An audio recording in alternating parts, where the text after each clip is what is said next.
Hello! Today we're leaving the lo-fi music on. That's right, the lo-fi music stays on during sex. I'm sorry. Bad start. So yeah.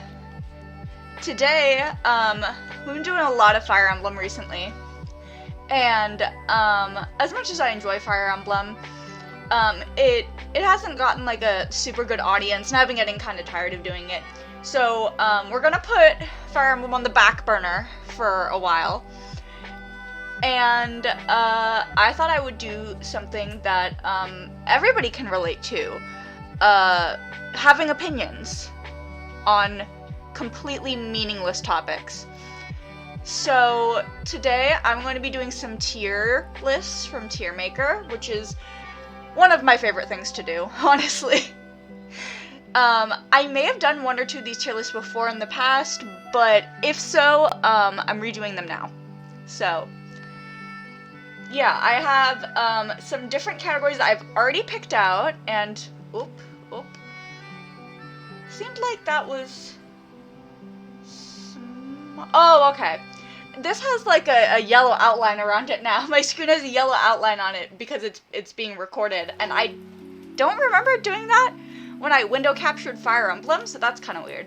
So I was confused for a moment. Anyways, so yeah, I have some different categories that we are gonna do, and if I run out of categories and there's still more I want to do, I'd be okay with some suggestions, so just keep that in the back of your mind. But I'm gonna go through all of these first, and we'll see if I'm like tired by the end of it, or if like, I don't know, I'd just be okay with like taking a dessert break or something. We have fucking M&M ice cream sandwiches in the freezer, and I don't think my parents know about them. I just found the empty packaging. I assume my brother bought them, and I was like, oh damn, did they eat all these? And then I looked in the fridge, and they had just taken them out of the packaging, and there were still 3 left in the fridge, and I was like, oh fuck yes. They meaning my brother and his girlfriend, I assume. But so yeah, I'll probably be having one of those at some point. That will be during the break. But yeah, let's get right into it. Speaking of ice cream sandwiches, our first tier list is going to be snacks. Specifically American snacks. I found the one that said American snacks, and I was like, this will probably be easiest. I'll most likely be familiar with everything on here. I probably should have had like, I've never tried this thing on there, but I know what my tastes are like, so I can probably guess how I'd feel about them. I'm only seeing like one thing here that I'm fairly sure I've never had. Yeah.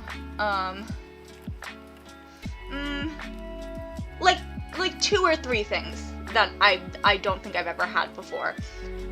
So not enough for me to want to make my own tier list for it. I mean, my own tier for it, so I think I'll probably just put those in like C tier or something, or like higher or lower depending on if I know I like the things that are in it. Alright, so yeah, let's get into it. First of all, Doritos Cool Ranch. I feel like they're like a C or a B for me. I can definitely get down with a Dorito, but like Cool Ranch would not be my first pick for Dorito. My first pick would be the nacho cheese. They've got like a little bit of a spiciness to them, which I like. I just like the cheesy flavor better, but I don't mind the Cool Ranch Doritos. I will eat them if they are offered to me, but if I have the choice between the two of them, it's gonna be nacho cheese. And if I have the choice of other chips, I'm probably not gonna pick a Doritos unless I just have a really weird Dorito craving for some reason. Unless I'm just really in need of some fucking cheese. Lay's? Lay's are also like a B tier for me, because Lay's are really thin. Like the original Lay's classic. Any of the other flavors, for Lay's, I can kind of deal with the fact that they're so thin, but I don't know, Lay's are also just so, the classic flavor is just so salty that even eating like a small bag will kind of make my mouth hurt after a while. I don't think they're on here, but Ruffles would be S tier, for sure. Honestly, like any flavor of Ruffles, but especially the classic one, I do also like the sour cream and cheese ones. Those are also really great. Fritos, like a C tier. Like, Fritos are ideal if I want something to dip, But otherwise, I feel very neutral towards them. Like, Fritos on their own, I'm like, yeah, whatever. But if you got, like, a good-ass dip, Fritos are a really good option. Same thing with Tostitos. Very good for if you have a dip. I honestly like Fritos a little better for the dip because there's, like, a Frito is not going to get fucking soggy, okay? Tostitos, maybe, if you have, like, more of, like, a watery dip, which, like, I don't know, that, like, salsa can be kind of watery sometimes. I don't really want a watery dip anyways, but I could imagine Tostitos getting a little more soggy with Fritos, but also, like, both of them, I think I would rather eat Tostitos without dip than eat Fritos without dip, if that makes any sense. I used to eat tortilla chips without dip all the time when I was a kid, and I just, like, I was too picky to like any kind of dip. So, they have that going for them. Also, side note, I cannot do lime-flavored chips. Gross. I can't do them. I don't know why, lime-flavored chips are disgusting to me. Okay. As for Cheetos, I'm also gonna say B tier. If they were hot Cheetos, they'd be like an A tier, maybe an S tier. But just regular Cheetos, I'm gonna put right there. Funyuns, it's been a long time since I had them. I remember them being alright, so I'm gonna do C tier. Chex Mix, I have had, on and off again, so I'm gonna put them in C tier. Chex Mix is just 'cause it's like an snack, you know? Like, I'll definitely eat it, but, I feel the same way about the pretzel pieces. I mean, like, yeah. Goldfish is a B tier. I've fed my cats goldfish crackers before. I don't know if that's something I should do. I mean, I looked it up and it was like, oh yeah, if they eat like a couple of goldfish crackers, it's fine. There's not enough cheese in that to make them sick or anything. But they did gobble them right down, and it was really cute. I've not had Gardettas before. It looks kind of similar to like a Chex Mix though, so, and like I said, never had it, so I'm gonna put it in C tier. These things though, oh my god, I want these things right now. The fucking peanut butter and chocolate Chex Mix Muddy Buddies, oh, these are so good. So they're like, the little like, grid Chex Mix things that are like see-through, not the pretzels, but like, the little like wafery ones. And they have like peanut butter chocolate inside of them, and then on the outside they have like powdered sugar. They're so good. Oh my god. I haven't had those in forever, but just immediately I was like, fuck yes. Pringles, I mean, obviously gotta be at least A tier. Like, Pringles and Ruffles, the best chips. Both of those are the best chips. It just depends on what you're looking for in a chip at that moment. Like the Lay's Classic wants what Pringles have, you know, like the kind of like melt in your mouth thing, but Lay's are just like too salty and they hurt your mouth after a while. At least like the classic flavor does. Yes, hot Cheetos S tier. I like them spicy. I like them fucking spicy. Spicy, baby. I don't have them very often. Like, hot Cheetos is like, that is like a special, a very occasional treat for myself. Especially because you get like the dust all over your fingers, especially with like the hot Cheeto dust definitely fucking stains your fingers in a way that like the regular Cheeto dust, I mean, sometimes the regular Cheeto dust does, I assume, but it stains your fingers way more. But, I don't know, just, spicy, baby. I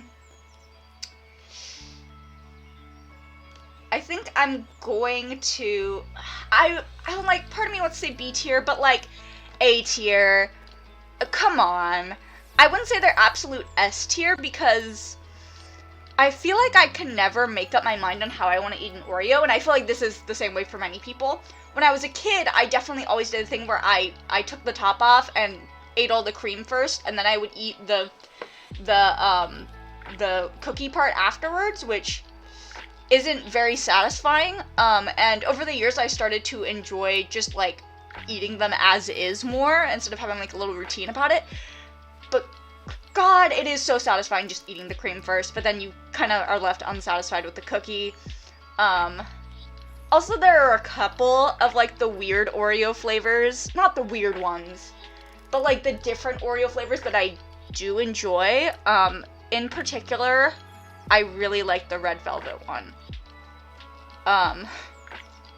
I actually did look at a tier maker of, like, every Oreo flavor that's ever existed before, and there were some fucking weird ones. Like, no, I'm not talking, like, blueberry muffin weird. I'm talking about, like, they made, like, spicy Oreo weird. Like, I like spicy, but I'm not gonna eat a fucking spicy Oreo. What the fuck is wrong with you? I think there were some meat-flavored ones in there. It was messed up. I don't like ketchup, though. That's the thing. I don't like ketchup. Ketchup is sweet to me, but sweet in a weird way. It's sweet in an unenjoyable way. I can do, like, a little bit of ketchup. I can't do ketchup as, like, a dipping thing. I don't know, if I'm making, like, I was gonna say something really weird that I was gonna get judged for, but, like, I don't know, if it's, like, if there's, like, ketchup in a marinade or something, you know, then I like a little, like, bit of ketchup-y flavor there, but I need, like, my ketchup to be subtle, and just normally, I don't know, I feel like ketchup is too strong. For me, personally. I mean, ketchup isn't really that strong, I just don't like the taste of ketchup. It's too much for me. Chips Ahoy. I'm gonna put Chips Ahoy, because these are the regular Chips Ahoy, in B tier. Chewy Chips Ahoy could be A tier. I mean, I'm thinking about it. I don't think I like Chewy Chips Ahoy as much as Oreos, but I think they could be in that tier. Fig Newtons. God, it's been a long time, and I really want to eat a Fig Newton right now. I'm gonna put it in B tier, just because I feel like it's the snack you hate as a kid, but, like, you come around to later in life, or at the very least you get, like, nostalgic over later in life. I don't know. I don't think I hated Fig Newtons, but I definitely knew people who didn't like them. Krispy Kreme donuts. Ugh. I'm wondering what D tier is gonna constitute for me. I'm looking down at things, and I can think of one thing that would be in D tier. Okay, I'm gonna put Krispy Kreme donuts in F tier. I was like, I don't hate them enough for them to be in F tier, but then I'm looking at the others, and I don't know if I hate anything else as much as I hate Krispy Kreme donuts. I am particular with my donut tastes. When as a child, growing up, I lived, like, within a block of a donut shop all the way until, like, junior year of high school. So I care a lot about how my donuts taste. And Krispy Kreme donuts, they're too fucking sweet, man. They're too sweet. And I have a huge sweet tooth, but Krispy Kreme donuts are, like, disgustingly sweet. And this is coming from somebody who fucking enjoys, like funnel cake frappuccinos from Starbucks, and like, so many different, like, Hostess cakes. And I think Krispy Kremes are too sweet. If your donut is frosted, you do not need to glaze it. You should not be glazing it. One or the other. Make your fucking choice. Like, also, maybe this is just me, but I feel like generally, if you're gonna have sprinkles on a donut, it should probably be a cake donut. There are exceptions. That's just how I feel. That is my humble opinion. That's meaningless, but that's just how I'm used to it. Anyways, cake donuts are so fucking good. This more, like, spongy, airy kind are good too. I feel like Krispy Kreme, like, all of their donuts are, like, the airy kind. I don't know, I don't think I've ever had a cake donut from them. Oh god, I bet Krispy Kreme would fucking glaze a cake donut. That would be so, oh my god, that'd be so hard to chew. Ugh.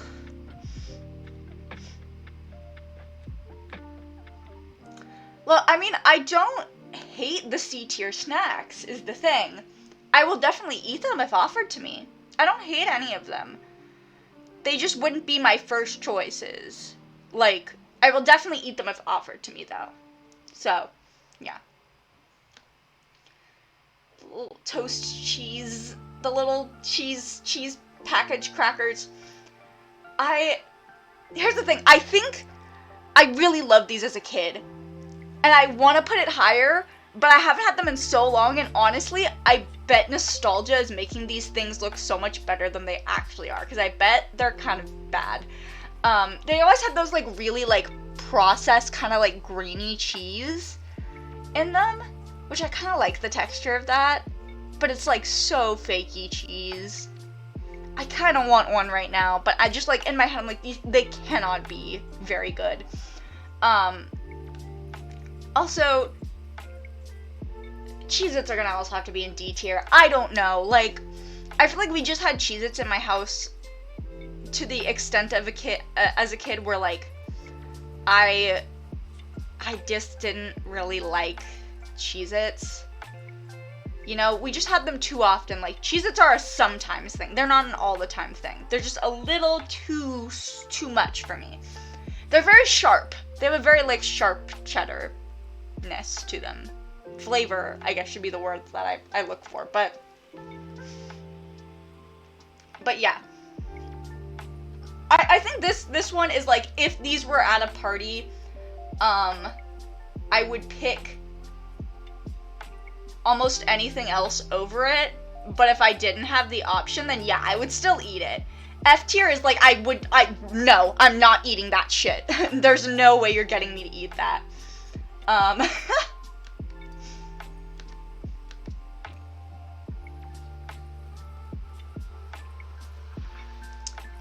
I mean, okay, I probably would eat the toasty cheese things just to see how they are, but I don't want nostalgia to blind me in this case. They could still be very good, but I don't trust my own judgment on that.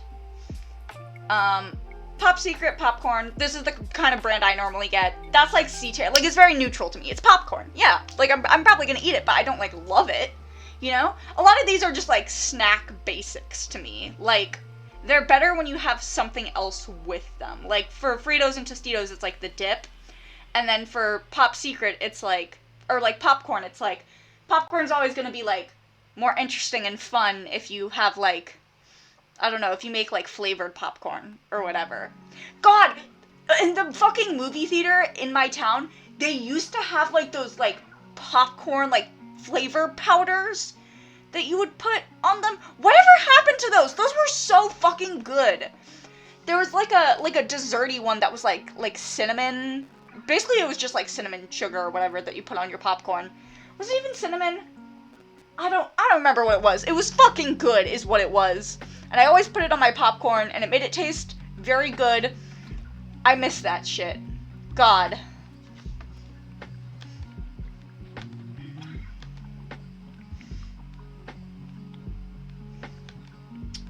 Okay, Reese's. Oh, damn, man.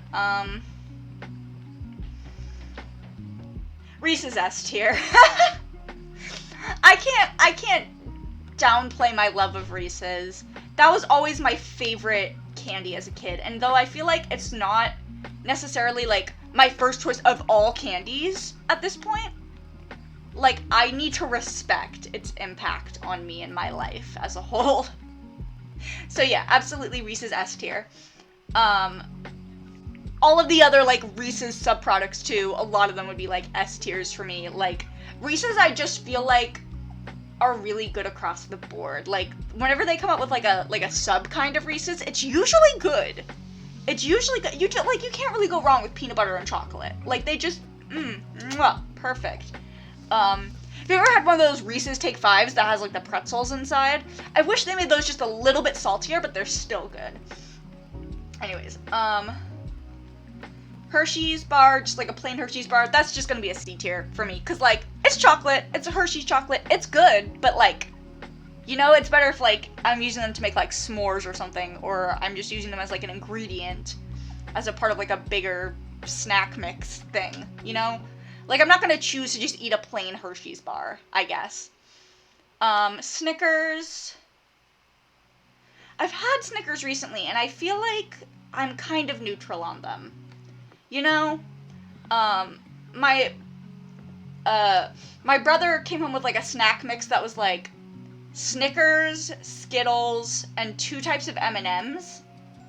what was the other type? It was like plain M&Ms and then another kind. Oh, like the caramel ones, which I don't like that much. They just don't feel like M&Ms to me. Yeah, the Snickers were the ones that I chose over all those other ones, but it wasn't because I loved Snickers, it was just the one that I happened to be eating the most, I guess. I don't know if I've ever had a Mars bar, at least I don't really remember what a Mars bar is like, so that's just gonna be C tier. It's Reese's! I can send you the fucking thing, the fucking song, the Reese's Puffs, eat 'em up, eat 'em up, eat 'em up, eat 'em up. It's Reese's, it's not Reese's. We've had this debate many a time. It is Reese's, you can't make fun of me for that.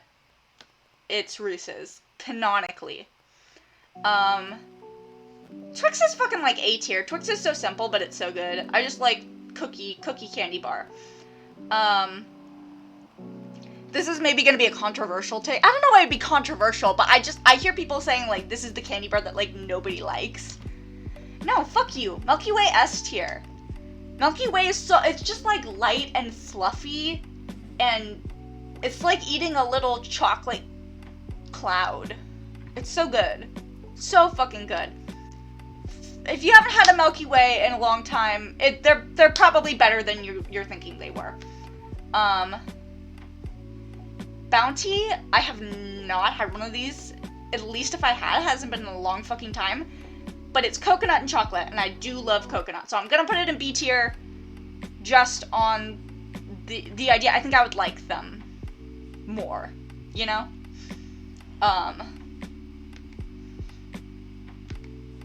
Anyways, Kit Kat, I feel similar to Kit Kat as I do to Twix. That's like an A tier. Japanese Kit Kats, where they have all the different fucking flavors, that's S tier. But this is just if we're just talking like regular chocolate Kit Kat. That's an A tier for me. Fucking Toblerone. These things are so goddamn massive. I have had Toblerone semi-recently, because my mom likes Toblerone. I haven't had them, like, super recently. She hasn't got one in quite some time, but she does really like Toblerones. I'd say they're like a C tier for me. They're good. They're good, but they're pretty tough. They're pretty tough to chew through, and they come in those big-ass packages a lot of the time. Or at least that's the one she always got. Or, like, the big-ass ones that she'd keep in the fridge and eat over the course of, like, a week. Peanut M&M's S tier. S tier. Fucking S tier. Best M&M flavors are peanut number 2 and pretzel number 1. Pretzel M&Ms are so good, and I'm always so... They don't make them in, like, the little size anymore. You can always only get them in the big bags. Which is, like... I mean, I do love pretzel M&Ms, but I wish I could just get them, like, in the small bags and just get them more often instead of them being, like, like an occasional thing, because I have to buy the big bag. Plain M&Ms are also good. I downplayed, plain M&Ms for a while. I was like, plain M&Ms aren't really good. They aren't my thing. And then my mom's friend, keeps on bringing home different kinds of chocolate all the time. When she, like, comes over to our house, she'll, like, bring chocolate, and she'll be like, hey, Ash, you can take the rest of this. Like, she basically just brings chocolate for me, and they eat some while they hang out, but, like, most of the bag is for me. And she brought home, like, plain M&Ms once, and I was like, oh, I don't like plain M&Ms that much, but, like, I'll eat these. And then, I ate all of those so fucking fast. Do not underestimate the power of just some plain M&Ms. Yeah, peanut butter M&Ms are also very good. I like the peanut ones a little more, because I like the crunch. I like the crunchiness. I mean, I also love the pretzel, and so you can kind of see where I'm going there. But even, like, regular M&Ms, like, the candy coating shell just has, like, enough of a good crunch to them that it feels... The texture is just good. It's a very good texture. That's what I like about plain M&Ms, is they have, like, the best texture feeling to them, for me. This one might be controversial. Rice Krispies treats, I've never liked them. This, maybe I would eat them now. I feel like I used to, like, hate them as a kid. Like, as a kid, they would have been F tier for me. I would just always be disappointed when, like, a kid in my class had their birthday, and instead of bringing, like, cupcakes, which are fucking, I love cupcakes so much, I've always loved cupcakes, they brought fucking Rice Krispie treats. I think that's what I associate it with, is just disappointment. Milk Duds? This is another candy my mom really likes. This is like a B tier. I stole Milk Duds from her more often than I stole Toblerone. And honestly, they're harder to chew than Toblerone is. But I feel like it's more worth it. I don't know if I've ever had a Fifth Avenue. I'm just gonna put it in C tier. It's like a candy bar, so like, there's a decent chance I might like it. Tootsie Roll, I'm gonna put in D tier. I think now back to like what the texture of a Tootsie Roll is, and I don't think the texture is very good. Like, there are so many other chewy candies that just feel better in your mouth than a Tootsie Roll. Baby Ruth, it's been a long time, but I remember not really liking Baby Ruths, so, whoops. Just looking at Whoppers makes me want to have them. I haven't had Whoppers in so long, but I remember enjoying them. Whoppers was always one of those snacks that I feel like, when you're a kid, you don't really like them, but as you grow older, you like them. Kind of similar to, I was gonna say Fig Newtons, but I don't even necessarily know if that's true. What I'm really thinking of is Almond Joys. Almond Joys aren't on here, I think. But Almond Joys would be S tier, for sure. I fucking love Almond Joys. And I used to hate Almond Joys. Like, every kid hated Almond Joys. Basically most of them did. Like, Almond Joys were always the candy at Halloween that nobody wanted. So, but I was a fool and a coward. Oh, God, I just had Laffy Taffy the other day, and Laffy Taffy Taffy's pretty fucking good. I'm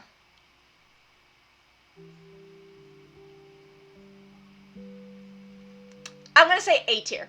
A tier for just Laffy Taffy in general. Banana Laffy Taffy would be fucking S tier. Banana Laffy Taffy isn't in the picture though, so that is part of the reason I'm not putting it in S tier. But yeah, Banana Laffy Taffy is so fucking good. It's so good. One of my friends, for a Secret Santa gift, once just got, like, a tub of Banana Laffy Taffy.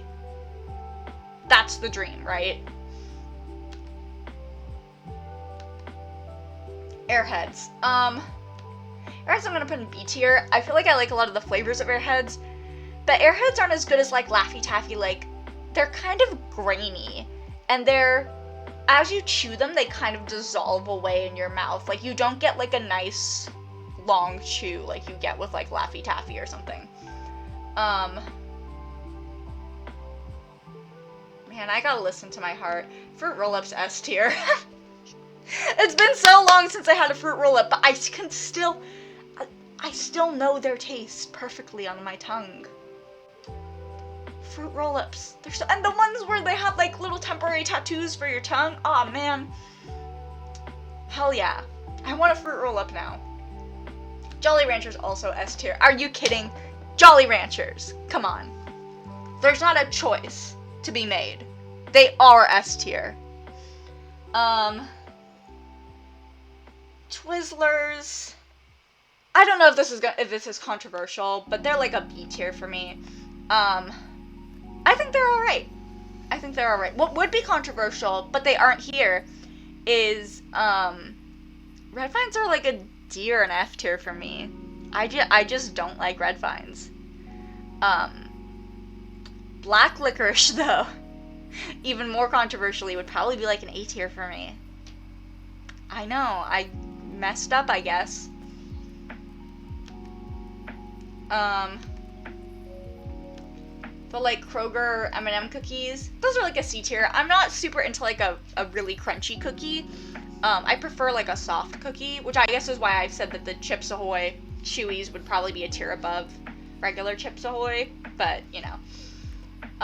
Mike and Ike's also like a C tier. That was always my brother's favorite candy. I don't know, I just feel kind of neutral about them. God. Nerds S tier. I was just thinking about, I was like, I don't love them that much, and I was like, if I had a whole pack of Nerds in front of me, I would be downing them so goddamn fast. And like, every Nerds flavor is good. Like, I don't care what flavor you give me, they're all good. And I love the little packaging they came in, where like, they would have like 2 flavors in a package, and they're just fun. I even like the fucking like stupid Nerds rope. Those are fun. Sour Patch Kids, A tier, but like a high A tier. Like, I feel like these ones I would put over the others, but I don't feel like it quite belongs in S.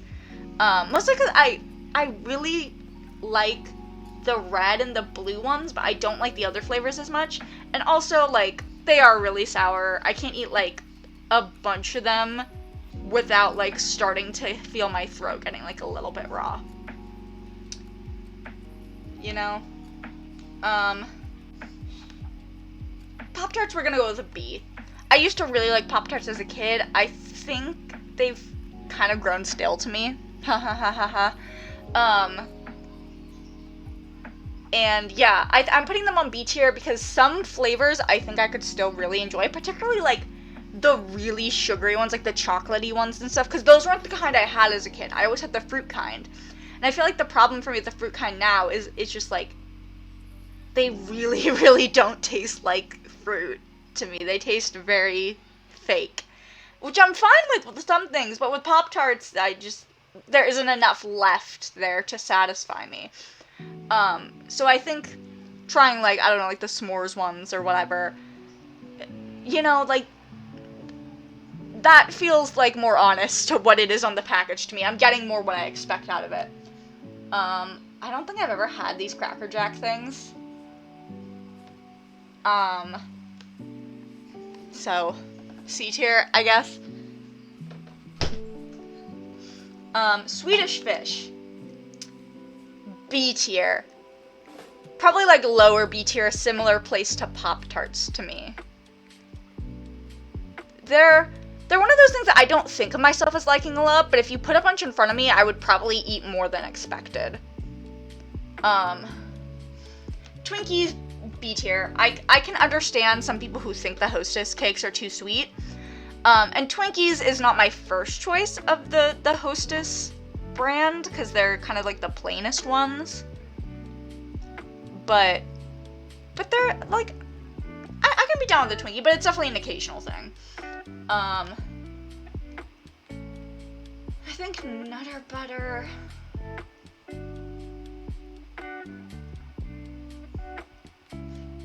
Yeah, I think Nutter Butter's a D tier for me. Just, like, you would always get those packages of, like, different kinds of, like, cookies. Like, we would get packages that were, like, Chips Ahoy, Oreos, and Nutter Butter. Like, a package full of smaller packages, basically. And the Nutter Butters would always be the last ones there. You know? Poor Nutter Butters, man. I think I'm also gonna put Skittles in D tier. I feel bad about it. My dad and my brother both really love Skittles, and I feel like I just kind of got sick of them over the years, because they loved them so much. I could fuck up a pack of sour Skittles, though. To be honest. It would probably hurt me. They would fuck me up just as much as I fuck them up.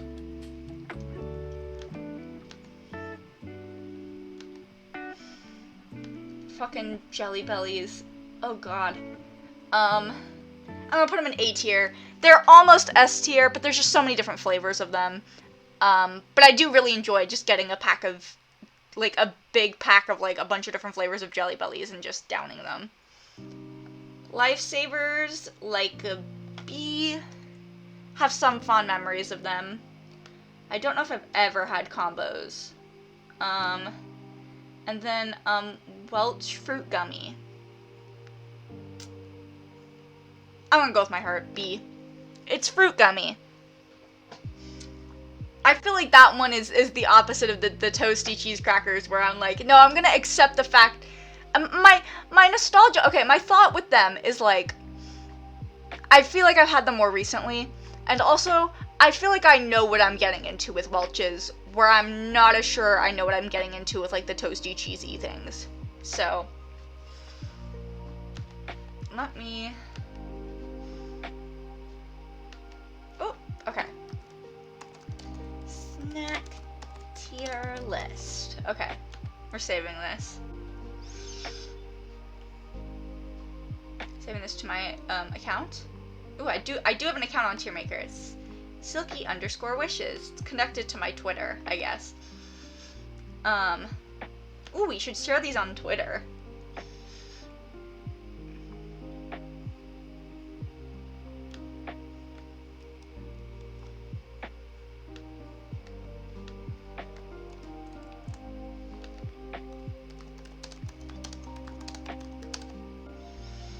Let me get some emojis going.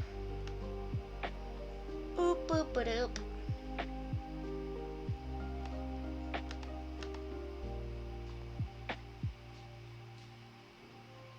Is there like a...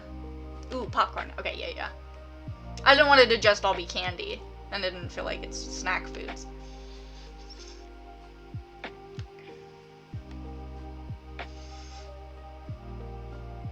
I feel like I should have posted it as an image. Whatever, I'll do that with the other ones. And maybe I'll go back and edit that later. But not right now. No, regular Skittles, I mean, I guess it depends on the flavor. They do have a sour apple one, which used to be lime.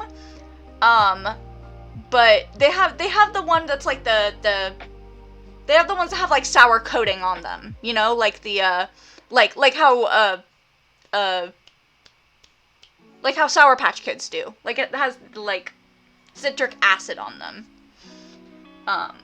To really fuck you up. Okay. I'm excited about this one. Okay, so this is a Nickelodeon show tier list. There's a lot of ones on here. I think there's gonna be a lot of them that I do not know, but there are a lot here that I am familiar with. From my time as a kid. Maybe I'll split the never seen into two categories of, like, never seen and, like, never seen, but, like, heard good things about it or, like, want to watch. Or maybe I'll do one that's just, like, I've literally never fucking heard of this show in my life. I'm seeing a lot of these here, where I'm like, I've never fucking heard of this show before. But I wanted to get a pretty comprehensive list. So, because some of the ones I was looking at were, like, kind of short, or I didn't see, like, certain things in there that I really wanted to be on there, or they were just kind of, like, hard to read. This one, I feel you can tell what most of the shows are really easily, so I'm not... Is all that on here twice? We'll get to that when we get there. Anyways, okay, so... There are some Nickelodeon shows that I have very fond memories of. There are some in here that I've never fucking heard of. I mean, well, let's just get into it. Danny Phantom. Danny Phantom was like a B tier for me. Danny Phantom was a good show, but it was one of those shows that was a little more story-driven that I didn't really get super into the plot of. I know Danny Phantom wasn't, like, completely story-driven, but it definitely had a bit more of a story than a lot of Nickelodeon shows did. And I wasn't, like, super invested in that story, but it's a good show. Never seen Bunsen and the Beast. Ned's Declassified I'm also going to put in B tier. I feel like Ned's Declassified, I might move it up higher later. One of the better live-action shows. That is a show I would really like to rewatch. I don't want to just start off with, like, everything in B tier, but Making Fiends also, like, B tier to me. That show was super cute, but it was also a really short show. Like, I think the episodes were short. It might have been one of those shows that played in between other shows, but I have some fond memories of it. Have no idea what this is. This is the Casa Grandes. I saw a couple of episodes of this, one of the times I was hospitalized. There was a time where I was in the hospital for like 3 days straight, and basically just watched TV for most of that time. So I've seen a couple episodes of the Casa Grandes. I don't really feel any which way about it. No idea what this is. Thundermans, don't know what that is. The Teenage Mutant Ninja Turtles, I think it's the 2016 one. I remember I watched, like, the first few episodes of it, but didn't really get into it otherwise. I know a lot of people who like it, though. So many of these I feel are gonna end up in B tier. B tier is gonna be big. Either that or this is just a coincidence at the start. Hey Arnold. Also, I feel like I care less about Hey Arnold. I feel like it's probably very good, but I didn't care as much about it. To me, it was just a show that, like, seemed kind of boring, because it had, like, a more down-to-earth plot, you know? Like, it was just like, this is a show about some kids who live in an area, and there isn't really anything, like, wacky about it, you know?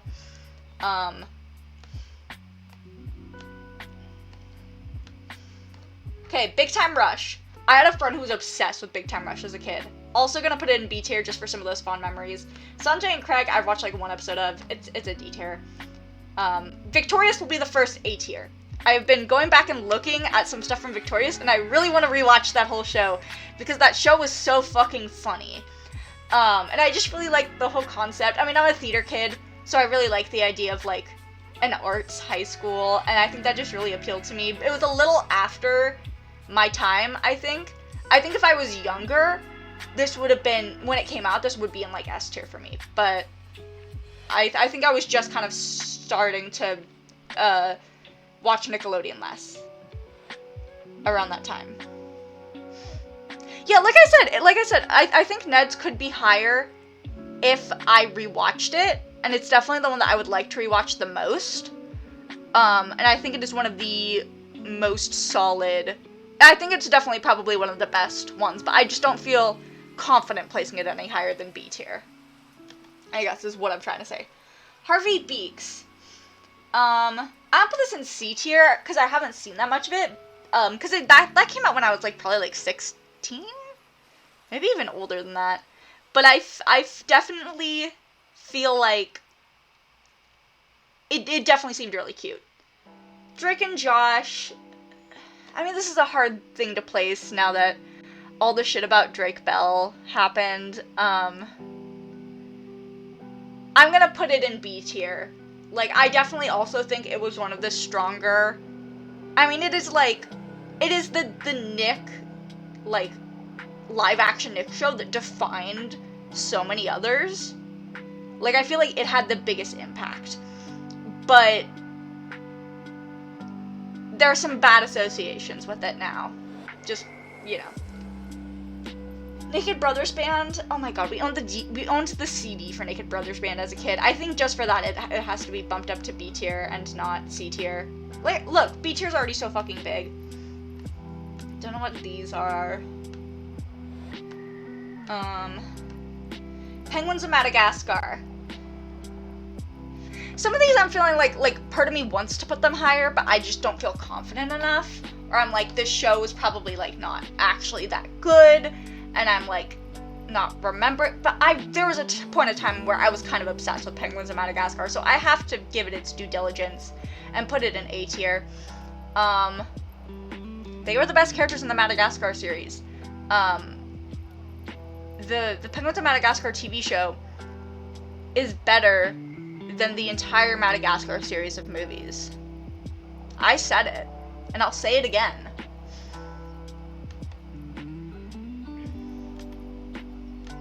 Okay, I don't know what these are. Okay, this is All That. But there's another one that's also All That, and is this like a reboot of All That? I'm gonna put it in Never Seen. I feel like they rebooted All That at some point. All Grown Up. It's like I don't want to be that mean to All Grown Up. I like the idea of All Grown Up. I don't like the execution of it so much. I think I'm gonna put it in D tier. It wouldn't be worse than Sanjay and Craig, though. Angry Beavers. Never saw the Animorphs TV show that Nick put out, or whatever that was, but, like, holy shit, I wish I had. I don't think I ever watched much of the Kung Fu Panda TV series, but I watched enough that I want to put it on there. As Told by Ginger, C tier. Avatar, I'm going to put in A tier, because I I've only actually watched through the first season of Avatar, plus seen, like, a smattering of clips from later episodes. And objectively, it's a very good show, but I'm not sure... It's not, like, close to my heart like it is for everyone else. It's just not a show that can, like, keep my attention span. Cat Scratch I have some fond memories of, but I think, like, looking back on it, it's not very good. Maybe a controversial take, but I feel like Barnyard has kind of taken off into, like, memedom after some, like, really, really funny clips of it have come out on Tumblr. I would honestly put, like, if I was doing an animated movies tier list, I'd probably put the movie Barnyard down really low, but Back at the Barnyard, the TV show, I'm actually gonna put in A tier. I know this is hearsay. It's probably really bad, but I kind of really like it anyways. It was at least really funny. Cat Dog, I think, is my favorite of all of, like, the like, earlier Nicktoons shows. Or at least, like, one of my favorites. I think, I genuinely enjoy Cat Dog quite a bit. Don't know who the fuck you are. Mighty B, I feel neutral on. I don't think... Was she voiced by Amy Poehler? I feel like Amy Poehler was involved in that cartoon, and she didn't need to be. She didn't need to have a cartoon. I will watch the Animorph show with you. Absolutely. So I don't even need to say it. S tier. I don't have to explain myself. God.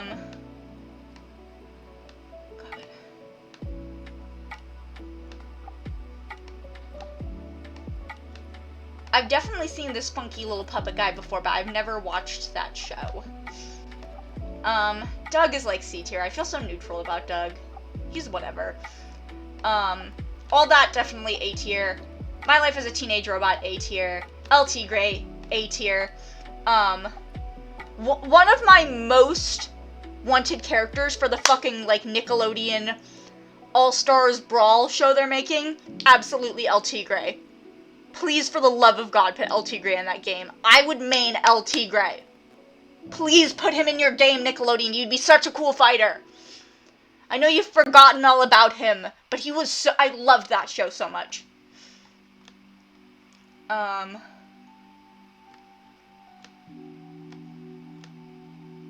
We're starting... We have gotten into some good stuff. iCarly... This might just be biased because the reboot just came out. The original show probably isn't that good, but I have a lot of fond memories of it. I was real into the iCarly fandom as a kid. And I haven't watched the reboot, but I've been reading a lot about it, and I've been seeing, like, a lot of clips and stuff, and I've really been enjoying what I've seen. And I just feel like iCarly had an influence on me as a kid, like, a really big influence. Like, iCarly basically invented the idea of social media influencers. We as a society would not be where we are today without iCarly.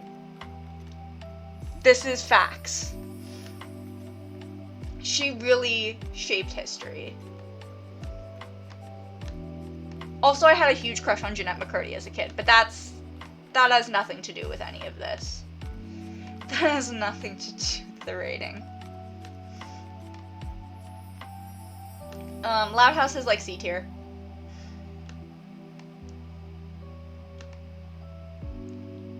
We all know where this one's going. Straight into S tier. God, I want to watch Legends of the Hidden Temple right now. I have no reason to watch it right now, but I want to.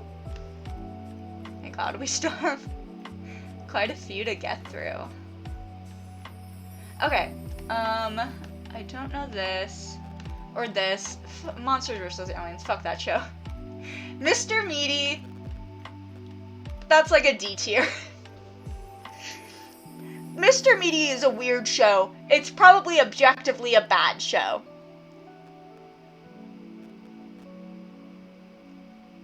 But you know, it sure was a show that had an impact on many people, including me. So, I watched like half an episode of Kid Danger. It fucking sucks. The animation is so fucking ugly. My brother and me, The hit prequel to My Brother, and Me. No, I'm joking. Oh, there's so many of these that I just don't know. I don't know. I don't think I've ever watched a full episode of Henry Danger, but I know that a trans man plays one of the primary adult characters, and his character in the show is also trans. So, cool. I watched part of an episode of this show once. Also very bad. That's like the chicken, goat, banana, cricket. Real monsters discomforts me. I'll say it. This is Wayside, which I have to put in, I have to put Wayside in A tier just for the sake of nostalgia. I loved the Wayside Stories books as a kid. They were very popular in my classroom because that was like the series of books that my teacher would read to us in like first grade or whatever. And it was honestly like, it was kind of around that time when the Wayside cartoon series came out. And I remember as a kid, like, not really liking all of the changes they made to the source material, but I enjoyed it enough. And it has a place in my heart, even if I haven't watched it in fucking years. Rocket Power, solid, like, C tier. Like, I don't really have a strong opinion on Rocket Power one way or another. Now C tier's starting to take over. Don't worry, F tier, you won't be alone for long because of fuck Planet Sheen. He can go fuck himself. Ren and Stimpy is like a D tier for me. I know it's classic, but they just kind of gross me out. I'm sorry. Rocko's Modern Life, I've hardly ever watched, but I feel like I know it well enough to at least put it in C tier. I know so little about it that I can't even justify putting it in B tier, but I'm glad that they made that one character a trans girl. Good for her. Sam and Cat.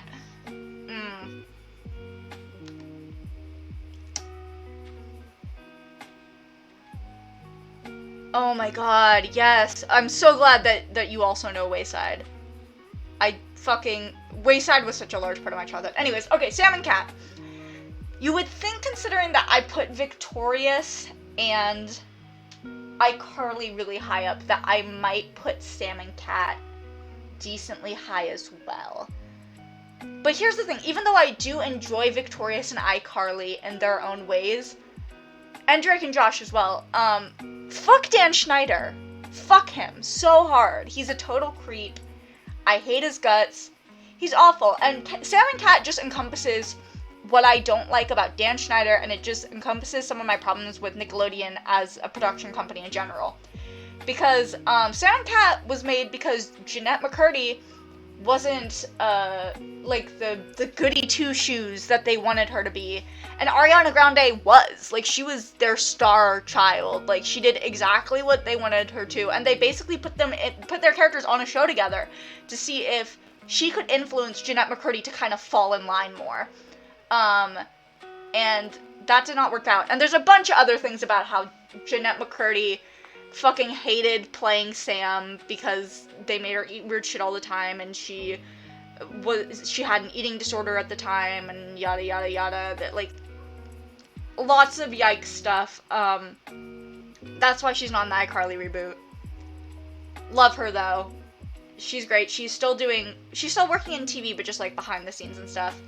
I'm gonna put this in an F tier, personally. Just because that show, just because I know the story behind, like, that is why it was made, I just can't separate that. Rugrats. Rugrats is A tier. Rugrats is really good. I used to watch the fucking Rugrats in Paris movie all the time as a kid. Rugrats is definitely, I think that is my favorite of, like, the older Nicktoons. When did Rugrats come out? Was Rugrats pre-2000s? I feel like Rugrats was pre-2000s. But maybe I'm wrong.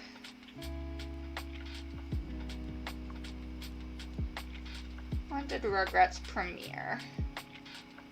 1991! Oh my god. Wow, that is so much earlier than I thought it would be. I thought it would be like late 90s. Yeah, I would say Rugrats to me, that is the best one out of all of the like 90s Nicktoons. To me, I like Rugrats the best. Probably because I grew up with it more, because it did run until 2004. So like, it ran until I was 6, and then even after it ended, I feel like they still definitely like aired reruns of it all the time. I have not seen Rise of the Teenage Mutant Ninja Turtles, but I've seen, like, I feel like it's in the Rocko's Modern Life category, where I've seen, like, bits and pieces of it, and I'm familiar enough with it to not put it in the never seen category. Never seen to me really just means I don't know enough about this show to put it anywhere.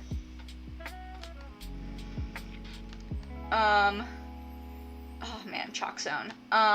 Been too long since I watched Chalk Zone for me to really put it any higher than B tier, but I feel like if I rewatch Chalk Zone, there's a decent chance it would be an A tier, similar to Ned's Declassified. Don't know what these bitches are. Fanboy and Chum Chum. This is going in D tier. Because similar to Mr. Meaty, this show is gross, but I have some positive associations with it. I didn't mention it with Mr. Meaty, but there was a couple of videos on the Nickelodeon website of the puppets, the two main puppets, like, lip-syncing to Backstreet Boys that my brother and I were obsessed with as kids. We knew those Backstreet Boys songs by heart in an era where, like, they weren't as relevant anymore because of those videos. We used to, like, try and recreate those videos together. And Fanboy and Chum Chum, I mean, Kyle exists. That's all I have to say about him. All I have to say about any of that.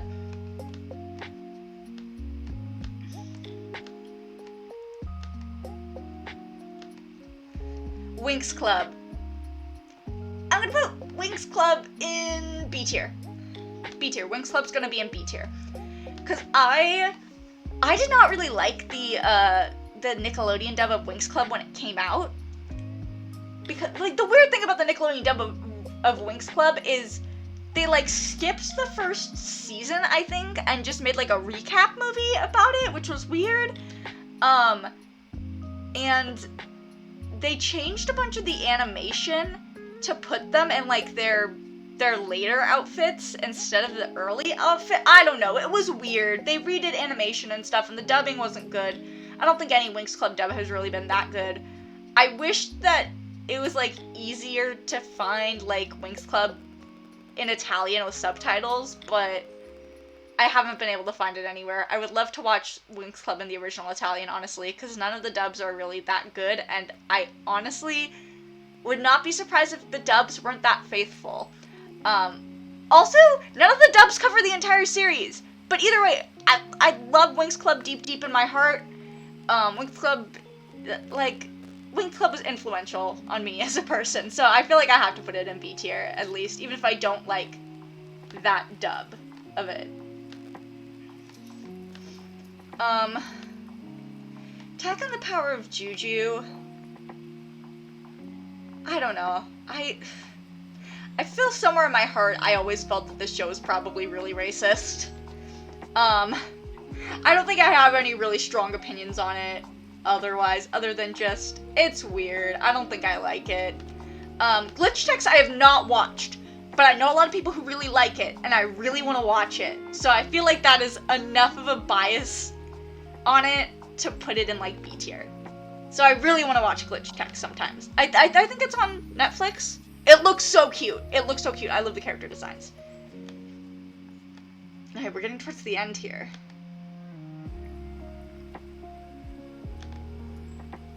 Legend of Korra. I have not watched that much Legend of Korra. I have heard very mixed opinions on Legend of Korra. I have a friend who really loves it. I know quite a lot of people who don't really like it. There are strong opinions on Legend of Korra. I vaguely remember this show. I mostly just remember that I was gay for the girl with green hair. I don't think it was that good. Jimmy Neutron! Fuck yeah! Jimmy Neutron's going straight into S tier. I was obsessed with Jimmy Neutron as a kid. Oh my god. Jimmy Neutron was one of my first fandoms. This is absolutely true. And I used to go on, like, early 2000s, like, Jimmy Neutron fan sites all the time. This is part of the reason why Planet Sheen went straight into F tier for me. Because I was such a hardcore Jimmy Neutron fan. Fuck Planet Sheen. Hated that show. Yeah, one of my first ever ships, really, was Jimmy and Cindy. I watched so many, like, Jimmy and Cindy AMVs as a kid that, like, built my music taste. Jimmy and Cindy built the foundation. They made the fucking blueprint, okay? They are the reason I love Rivals to Lovers, why that is, like, my favorite ship trope, is because of Jimmy and Cindy. So, has to be S tier. Has to be S tier. Would love to rewatch Jimmy Neutron. One of those shows where even if it's not as good as I remember it, I feel like my intense, like, my unquenchable love for it will still be enough to make me enjoy it the whole way through. Even if, like, objectively, it's not as good as I remembered it, I think I will still enjoy it. Basically just as much. SpongeBob's going in A tier.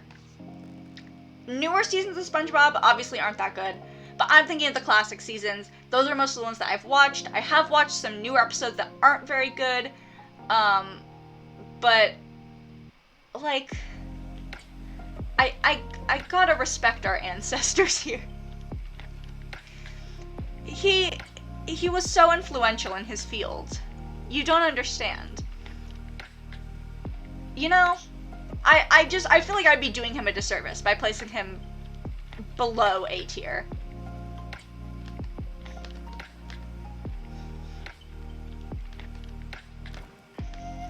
Kappa Mikey, probably not a good show, but one that I have a soft spot for. I think, because I was just starting to get enough into anime to kind of get what the idea behind Kappa Mikey was, and it was cute. I don't think it was super good, but it was cute. Actually, I'm looking to see if I missed something in here.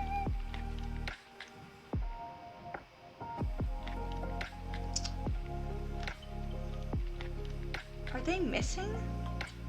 Oh my god. Okay, yeah, they might be missing something that I would absolutely have put in S tier instantly. Unless I'm just really not seeing it here.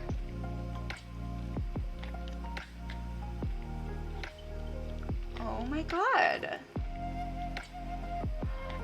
They really don't have it! Okay. I will get to that at the end. Don't let me forget that there's something on here that I'm upset that they left out. Tough Puppy is like a D tier. Most of Butch Hartman's stuff isn't that good other than Danny Phantom. Danny Phantom is like the one good thing that he's done.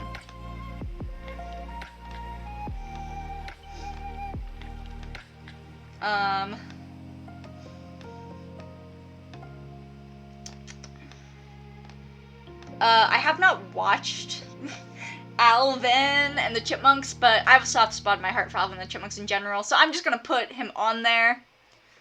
I feel like it's something I would like to try watching. I don't know if I'd really love it though, because I have mixed feelings on modern iterations of Alvin and the Chipmunks. Namely, I don't like the CGI movies. They suck. I liked them for a time as a kid, but even then I was always like, well, the 90s movies and like Alvin and the Chipmunks Meet the Wolfman, like those ones, like the 80s, 90s Chipmunks eras were objectively better. At least to me, they always were. I know that's not what objectively means. Fairly Odd Parents F tier. Yeah, there are some good episodes in like the first few seasons. I know this is like basically the same thing with SpongeBob, but the difference with Fairly Odd Parents to me is with SpongeBob, I feel like you can kind of ignore the later seasons because the things that make SpongeBob bad is like they do kind of bad individual plot lines and they do bad, like, they make the characters, like, they reduce them down to one trait or just, like, change kind of the characteristics entirely. Where with Fairly Odd Parents, they added shit into later seasons that just were bad. That was just bad and shitty. and just, like, the show would never fucking end.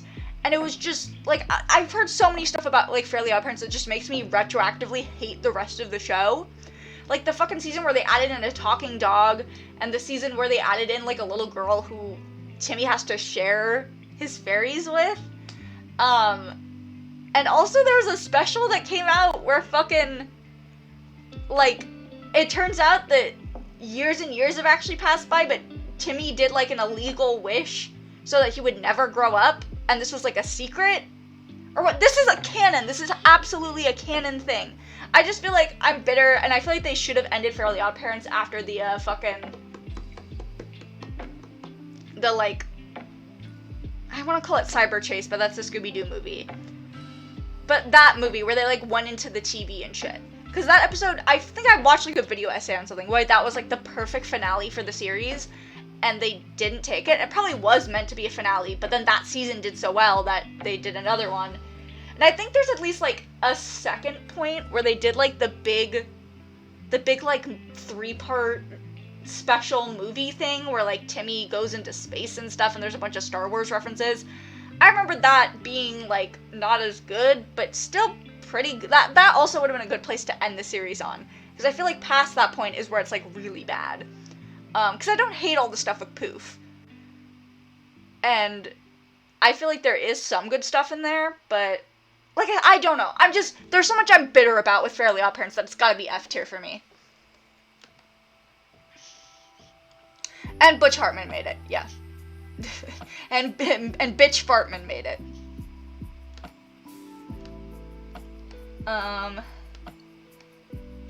Yeah, I don't know most of the rest of these. There's really only, like, these 3. Okay, Wild Thornberries.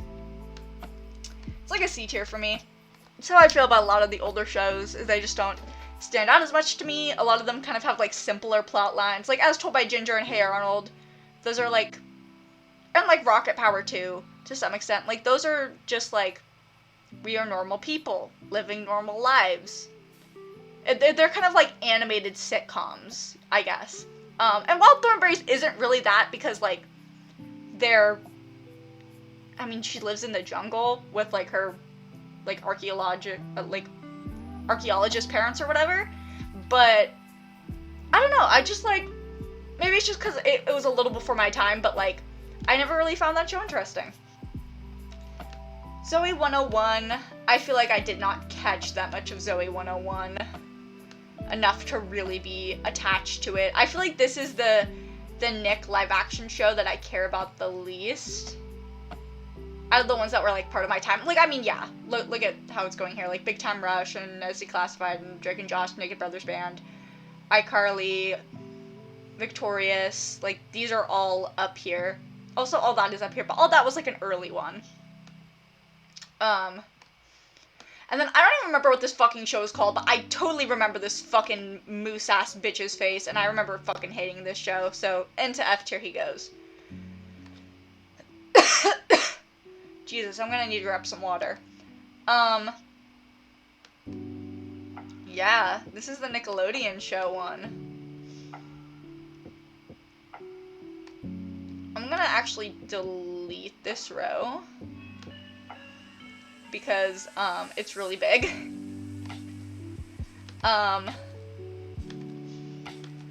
But, yeah, so the other show that I wanted to bring up that I'm honestly really offended that I didn't see on here, I double checked for it, and I saw it on some other Nickelodeon tier lists, while I was, like, browsing for them. But this tier list does not have Action League Now, which I fucking adored as a kid. If you've never seen Action League Now, it's basically just a bunch of people moving, like, action figures on strings and just making the stupidest fucking, like, superhero plot lines about them. It's like that episode of fucking, the episode of Spongebob, where they all get superpowers, but that's every single episode. And it was a little stupider than that. It was very, like, low budgety, And I also feel like there's like a little bit of adult humor to it that, even as a kid, I feel like I recognized that like Action League now felt like a more mature show. Definitely feel like it is a show that they could like reboot on like Adult Swim or something, and that would just like totally feel right. Yeah, honestly, reboot Action League now for Adult Swim. I feel like it had a very it felt like a kid's version of like Robot Chicken. And I haven't watched that much Robot Chicken, but also it wasn't a variety show. It was just like about these guys. They mostly played it on Nicktoons, which was funny because it wasn't really a tune. But damn, I love that show. I don't think it was stop motion. I think it was just them moving the dolls around, but maybe there was some stop motion to it. I wouldn't be surprised. Okay.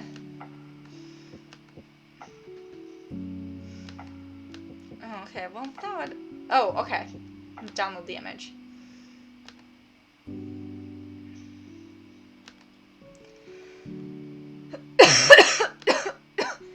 Oh, jeez. I'm gonna have to take a fucking break to, just to hydrate my throat, my voice box.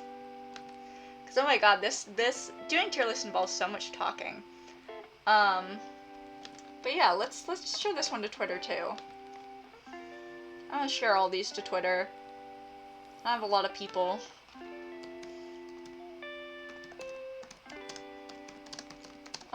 Following me or anything on there. I feel like there are definitely also some, maybe some other, like, Nick sports shows in there that, or, like, Nickelodeon games, because they did have those channels back in the day. Or no, it was GAS, it was Nickelodeon Games and Sports, that, just weren't, like, listed there, or that I just don't remember, that much, you know, if that makes sense.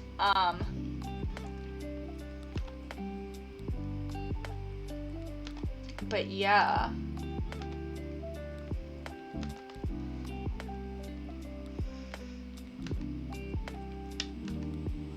Alright. This is gonna be our next one. This is all a bunch of, like, greatest video games of all time tier list. And I am going to be placing them more according to whether or not I've played them before, to show how fucking pathetic I am. I will be including games that I've even played just, like, briefly before. But, yeah, I didn't want to just do it completely based on, like, whether or not I liked them, because I probably haven't played most of these, because I haven't played a lot of games before, especially, like, super plot-heavy, open-world stuff, which a lot of these are, so I did want to put them all out here, though, so, yeah. We're gonna go on a break. I'm gonna grab some water. So yeah, it should only be a couple of minutes. I will be right back.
Hello. We are back. Sorry that took a bit longer than expected. I went downstairs and I went, you know what would really make my throat hurt less? An M&M's ice cream sandwich. And I was right. My throat feels so much better now that there's been cold ice cream in it. So, I mean, I was right. It worked. Okay. I'm gonna try and get through these a little bit faster now. This one should be easier to get through faster because there's a lot of games here that I just straight up have not played. So, we're gonna try and do these a little quicker. BioShock. Never played, would be interested in playing it. Same with Castlevania, just the Castlevania series in general. Fallout, more neutral towards, same with Half-Life. I know I've played some Street Fighter games before, not totally sure which ones, so I'll just say, never played, interested in playing it, even though I know Street Fighter is very, like, combo heavy, it's a more, like, technical fighting game, unlike Smash, which is next. So I feel like I'd struggle with it, but Skullgirls is very technical and I enjoy it. Obviously, I love Smash Bros. I played some Team Fortress 2 before, you know. Fucking love Until Dawn. Oh my god. New Snapcube fandub came out with it. Holy shit, dude. That fandub was so fucking good. Warframe, Uncharted, Yakuza. I saw a review of Yakuza 0 a while ago, and I knew nothing about the Yakuza series, but god, that review made me want to play it so bad. Battlefield, I don't think so. This isn't necessarily refused to, but just, I have absolutely no interest in it. I don't think it would be for me. Tony Hawk Pro Skater 2, absolutely would want to play it. Red Dead Redemption, because in Red Dead Redemption, can't you, like, fucking kill Ku Klux Klan members and it, like, boosts your moral instead of... I think the Ku Klux Klan members actually are neutral morally to kill, but there's one part, you do a side quest and you find out that the dude is, like, a slave owner or whatever at the end of it, and if you kill him, your morals go up, so... don't think I'm ever be interested in Dota. How have I not played Three Houses yet? How have I not? How did this happen? How did I not play Three Houses yet? I love Fire Emblem so goddamn fucking much, and I still haven't played Three Houses. I just don't own it, and I have so many other games that I need to play that I wouldn't have the time for it, and... Anyways, I don't have any interest in Halo. Sonic Mania I would love to play. No interest in Hat in Time, because there are some people who voice characters in that game who I just could, there's no way I could play a game where I would have to hear their voice. It would, no. Batman, I was looking at this game and I realized I have played this game before. It's been so long though that I don't remember how I really felt about it. You could not pay me to play Call of Duty. You could not.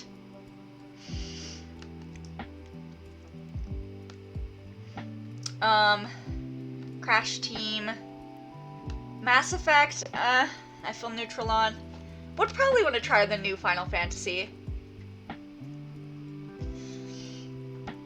Watch Dogs, not interested. Uncharted, I can't even... Metal Gear? Metal Gear Rising? Okay, that's what that is. A lot of these are just me being very neutral. Fucking love Lego Star Wars, hell yeah. Shadow of the Colossus, never played, definitely want to. This is just exposing how much I fail as a fucking gamer. Don't really know anything about XCOM. Would be willing to try an Assassin's Creed game for sure. No interest in Grand Theft Auto. Metal Gear. Don't really know much about... I know nothing about Smite. I feel like it's a game I would not be interested in, except for the fact that there are Ruby skins in it. There are Ruby skins for some of the characters. And I really love Ruby. So... Doom. Borderlands, I feel like I'd be more interested in watching like a Let's Play than actually playing it. Maybe? I don't know. Final Fantasy 15, I watched like the first few chapters of that game. And I really would love to play it. I feel like I would want to try and play Dark Souls just to see how bad I am at it. Oh no. Super Mario Odyssey, like, fuck. I love that game.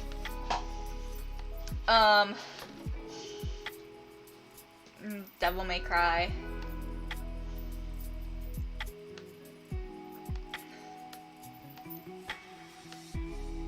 I would definitely love to play a Mortal Kombat game. I refuse to play Call of Duty. The original Doom? Yeah, sure. I feel like I'd be more interested in playing the 2016 one, but, you know. You cannot get me to play League. I have a friend who really loves League, but she admits that it's trash. Okay, I've technically played, like, a little bit of Overwatch before. I played, like, in a tutorial stage as Diva once. I wish I got into Overwatch during its heyday, but I just did not have a good enough computer to run it at the time. But I'm gonna put it up there, just because. I don't think I have any interest in playing a Dragon Ball game. I definitely have no interest in playing sports games. Tetris! I haven't found a game that I played and I hated, though. Not yet. I mean, this is a list of the greatest games of all time, apparently, so maybe I shouldn't have even had that category. You could not pay me to play Fortnite, could not pay me to play World of Warcraft. Have not played Pokemon Emerald. Oh, this is, I forget what it's called, but it's, yeah, that's a game I'd want to play. That looks like Doctor Strange, or like a superhero dude. No, that's Superman. I don't want to play the fucking, I don't want to play that shit. All of the Lego, like, whatever games, all fucking good. All good. Mwah. Mario Kart 8? Mario Kart 8 Deluxe, specifically? Oh yeah, baby. Mario Galaxy, did not play a lot of, but very fond memories of watching my brother play it and being, like, the second player collecting all the star bits. Minecraft is played and I'm kind of neutral, leaning towards good at it. I feel like, I just need to play on my own for a bit. I played, like, once with some friends, and I feel like I need to, like, get into it on my own, separately, and then get into it with friends.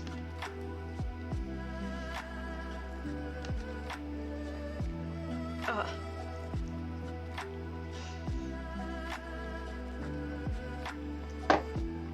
Take a sippy sip. Monster Hunter? I'm tentatively interested in Monster Hunter. I think we own Overcooked 2.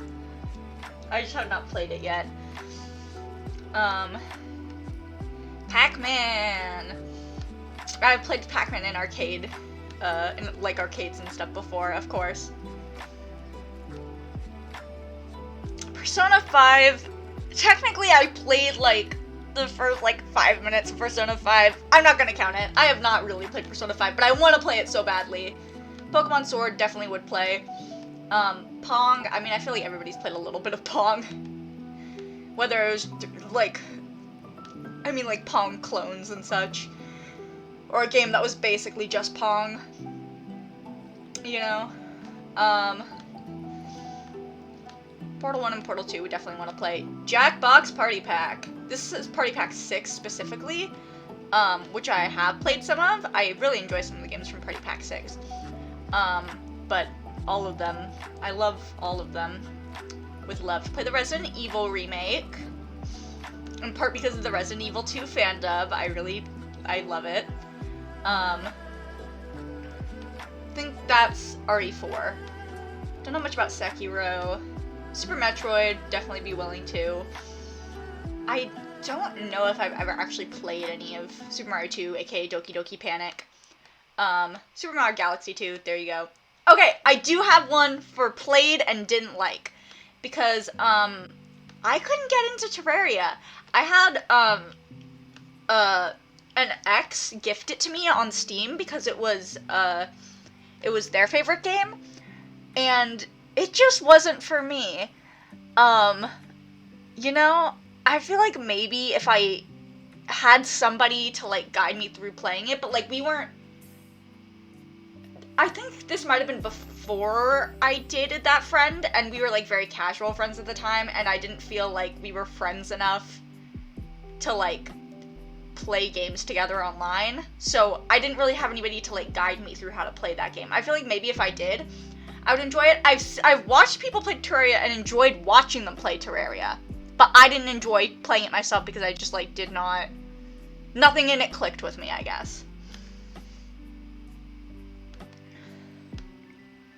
Skyrim, Last of Us would be more interested. Breath of the Wild! Breath of the Weath. I really want to play more Breath of the Wild. I haven't picked it up in a while. Also, Wind Waker. I only played, like... I didn't get too far into Wind Waker, but what I played of it I did really enjoy.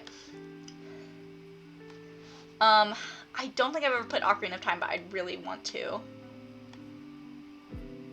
Ooh, the Walking Dead video game! This one, okay, technically, I own this game, and I have not started playing it, but I watched, like, all the playthroughs as a kid, and I really wanted to play it for a long time, so I'm gonna count that as close enough, because, like, it's such a, like, story experience game that, like, watching a playthrough, I feel like is kind of close enough, even though, like, the whole point is that you make your own choices and that, like, whatever. It's, to me, it feels similar to, like, if there was a visual novel on here and I had watched a playthrough of the visual novel, I would be like, yeah, I've basically played it. Even though, like I said, it's been a super long time, and I'm planning on playing it for myself at some point. Maybe that could be a future thing to stream? I would love to stream the Walking Dead video game. Oh my god. All the Yakuza games I'm gonna put up here, because, yeah. Celeste. I do really want to play Celeste. Do we have that on... We might have that on my Switch. I think my brother might have bought it on the Switch that we share. So... Chrono Trigger, also something I want to play.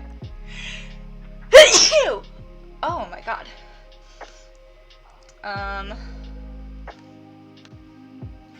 Firewatch is one of the... I watched a playthrough of it forever ago, and I feel like that's as much as I really need to get out of it, but I know a lot of people really enjoy it, so... And I feel like I enjoyed watching it, but I don't know if I feel the need to play it, you know? Binding of Isaac, sure. I don't care about Star Wars. Journey, yes, seems like a game I would like. Okay, Left 4 Dead 2. I was terrified of Left 4 Dead as a kid, which makes me think I should put it in the interested tier. The zombies in Left 4 Dead 2, and the Left 4 Dead series in general, they have, like, a fun variety of zombies that are really fucking scary and spooky, man. So, yeah, I think that is, I think nowadays, now that I have more of an appreciation for horror and I'm not as freaked out by zombies anymore, I would want to try it. Limbo I've watched playthroughs of back when it was, like, in its heyday of popularity. Would definitely be interested. No interest in playing Getting Over It. I don't know how I would feel about playing that game. I feel, like, part of me wants to be like, well, maybe I could play it for, like, a little while, and just, like, try it out for, like, a little, but I would feel like I would get invested, and then I would get really upset, and really frustrated. So, Papers, Please, Neutral, Resident Evil, that's Resident Evil 7, I believe. Delta, who's in the chat right now, basically told me the whole story of that, and it sounded really interesting, and since it very much is, it's more of like a very horror Resident Evil, because I know like past 4, they started becoming like way more action-y than horror, and then 7 was like full-on horror again, and it looks like something I'd enjoy. I'm not gonna play fucking Roblox. I've played a little bit of Rocket League before. I feel like I played a little bit of Rocket League, but I don't own Rocket League, so I don't know how I played it, but I feel very confident that I played a little bit of Rocket League before. And yeah, it was pretty alright. I'm putting it in neutral because, like I said, I feel so sure I played it. I don't remember how or when, and I definitely didn't play it for very long, but I feel like if I had friends to get into it with, I'd probably really enjoy it. I want to play Beat Saber so bad, but I don't have VR. Beat Saber looks so much fun. Silent Hill, along with Resident Evil, definitely horror series I would want to get into. Oh my god, there's still so many. Look at all of these! There's so many of them! Okay. Should I, like, zoom out a little bit to make this go faster? Sims 4. Technically, I haven't played any of the Sims 4 yet, but I've created several, families in Sims 4. And really, isn't that what Sims is all about? Fucking making Sims that you'll never use. Just using it as a character creator, and nothing else. Hold on, I'm gonna let my cat out of my room. Josie! Bye-bye! She's a baby. She's a baby. I want my little baby girl. God.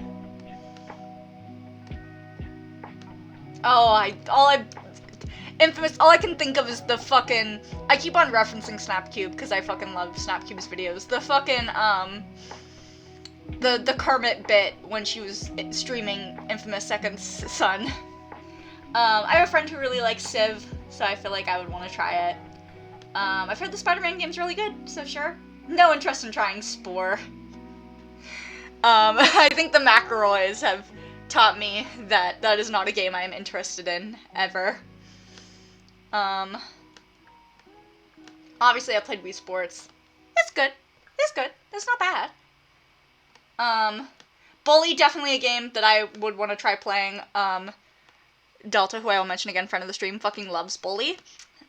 So good associations there.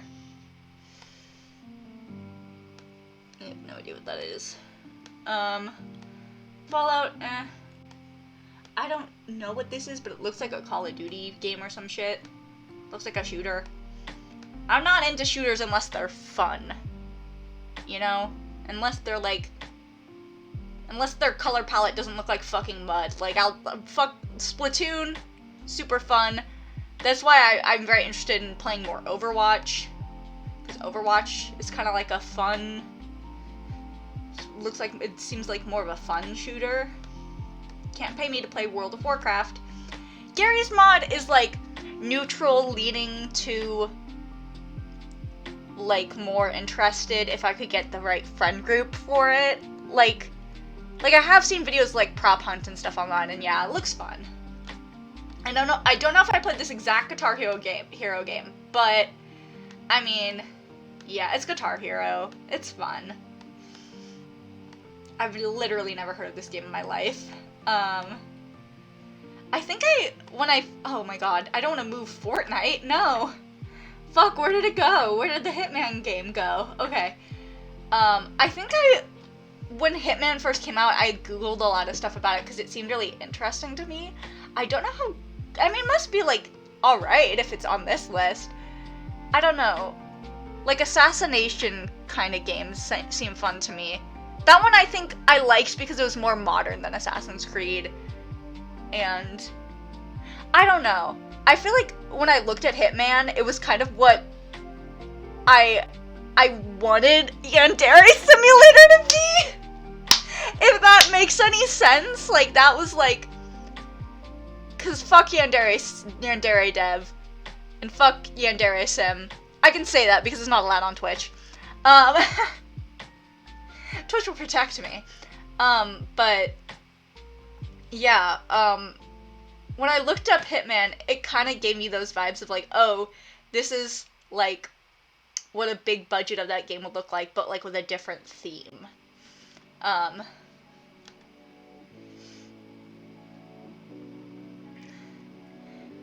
wouldn't be surprised if Yandere Dev did the fucking shit he did with Persona 5 and was like, all of these ideas are from Hitman! You know, fuck Yandere Dev. My god, there's still so many left. Oh, Kingdom Hearts. Yes, I would love to play Kingdom Hearts. I have not played Kingdom Hearts, but would definitely like to. Same thing with Life is Strange. My god, there's so many of these I haven't played.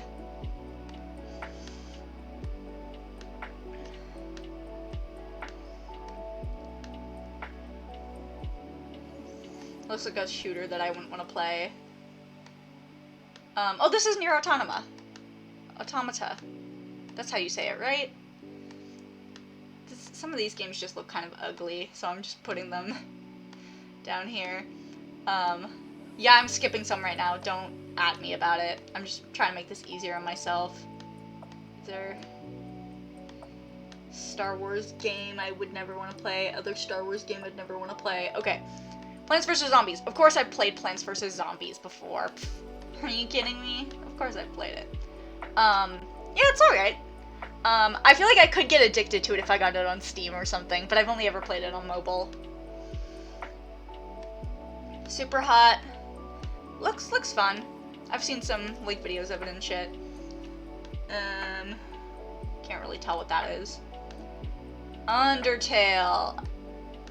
I was the only person in my extended friend group in high school who didn't play Undertale.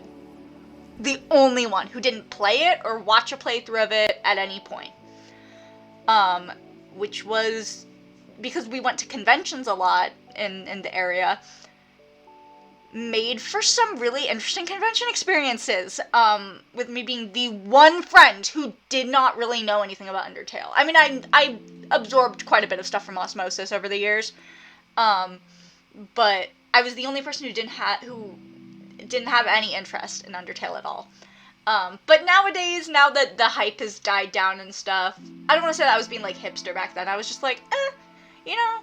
I mean, maybe part of me was being kind of bitter that, like, everybody else was into this thing and I knew nothing about it, so I refused to get into it, you know what I mean? But, like, nowadays, it's fine, you know? I know their fanbase has a really bad reputation, but, like, I feel like that's just because there's a lot of kids in it. That's really the main reason. Have never played the original Pokemon. Okay, I mean, it's Animal Crossing, come on. It's Animal Crossing New Horizons. It goes in the top tier. Another Pokemon game I haven't played. I haven't really played through a whole Pokemon game ever, or even like a decent amount of the way through. I think technically I played a little bit of Cuphead before. Maybe? I don't remember, but either, I'm gonna put it there.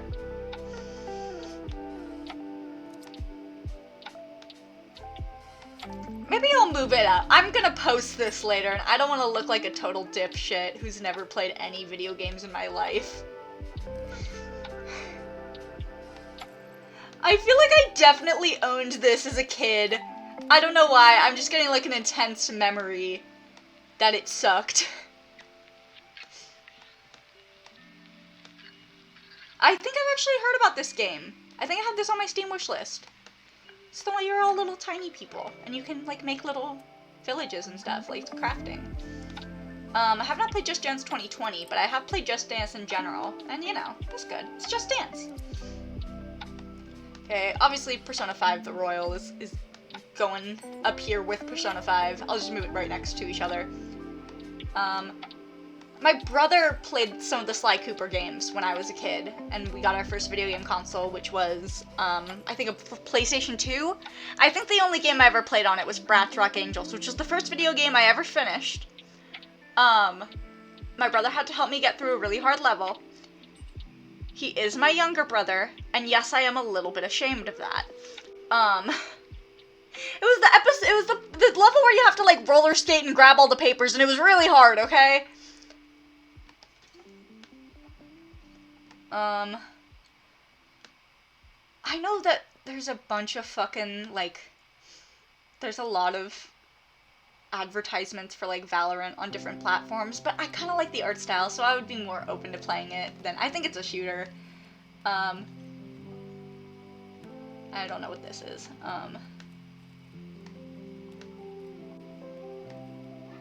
This is a Dragon Quest game. I'd be open to playing Dragon Quest. Look at how long it takes me to scroll through this bullshit. This is gonna be so embarrassing when I post it somewhere.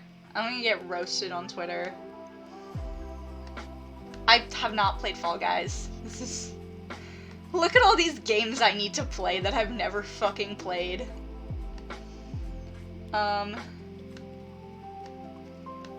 This is, like, embarrassing, man. Did I put... Where did I put Last of Us? I'm, like, losing track of what the fuck is going on anymore.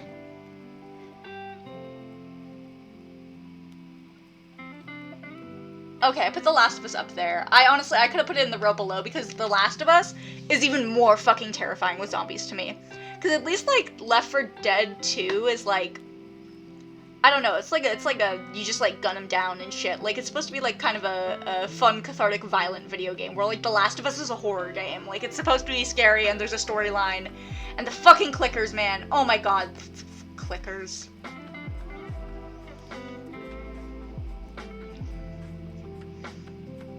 Are you gonna tell me that the fucking level where you skate with the papers wasn't hard?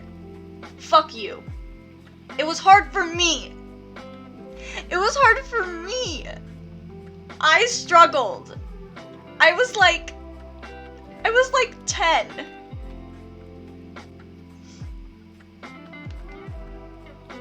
Which doesn't make it better because my brother was like 8 then and he beat it for me. Okay. Persona 3! I love Persona 3. I think Persona 3, is it controversial if I say that it has my favorite storyline of, like, the like, modern Persona games? I haven't played Persona 1 or 2 or, like, watched a playthrough of either of them, so I don't, you know, I don't know, but, if I'd like them better, but I just really love Persona 3's storyline, and it makes me emotional in ways that Persona 4 doesn't really. Persona 4 has emotional moments, but Persona 3 fucking tears, like, rips my heart out and stomps on it and calls it a little bitch, but in, like, I don't know, in a way that's not that violent, I guess. Persona 3 isn't mean to me, it just makes me feel things a lot.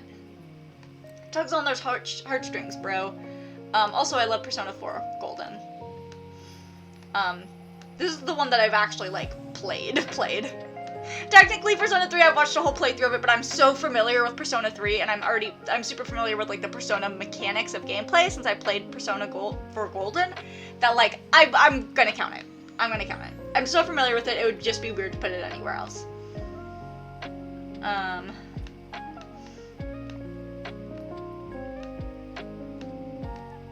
Hyperdimension Neptunia, I played a spin-off game of the Neptunia series.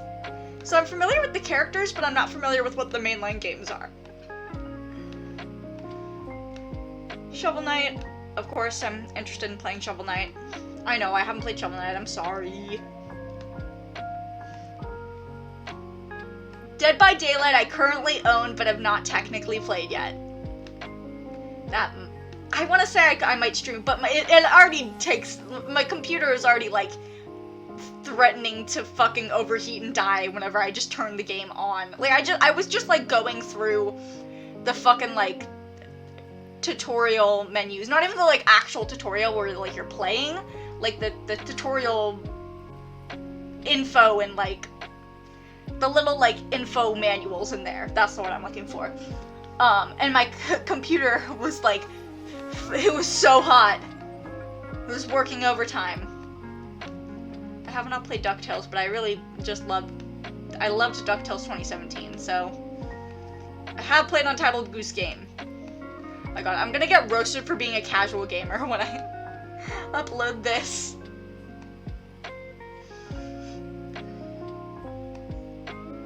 not played Hollow Knight, would like to.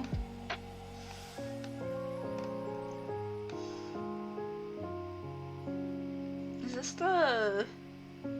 I can't tell if, like, that's the Batman Telltale or whatever.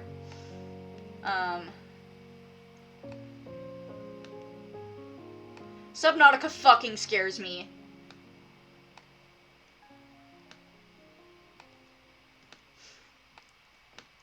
Yakuza. God. No, I can't wait to get roasted. It's gonna be great.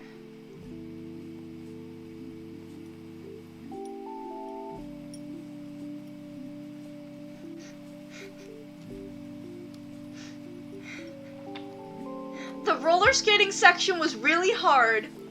Let me repeat, when I was 10 years old. I was 10. But yes, I do suck at platformers, and I would probably suck at Hollow Knight. Thank you. Have a nice day. But it's so cute. I'd want to play it anyways. Like, there's so many of these games here I'd probably suck at. A lot of video games that are really good are considered to be, like, harder games, and I feel like that's... I feel like that's part of where the whole, like, casual gamers aren't real gamer narrative comes from. Is there's a certain subset of gamers that feel like you have to be skilled to be a gamer, and don't like that the fact that, you know, like, a lot of people prefer easier games because it's... they just want it to be a hobby, and they don't want it to be, like, a skill or a talent for them. Where other people don't view gaming as a hobby, they view it as a skill set. Especially because you would probably see a lot of the same people who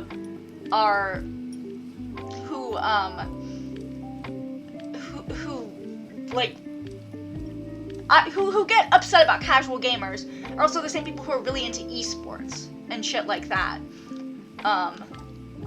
All of this might seem really obvious to some people, but I'm having thoughts, you know?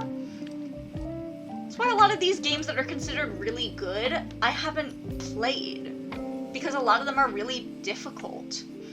Or a lot of them are just... I mean, look at this whole row, a lot of it is just really gritty games or shooters I have no interest in. And then also, like, Roblox and Spore. And Dragon Ball games.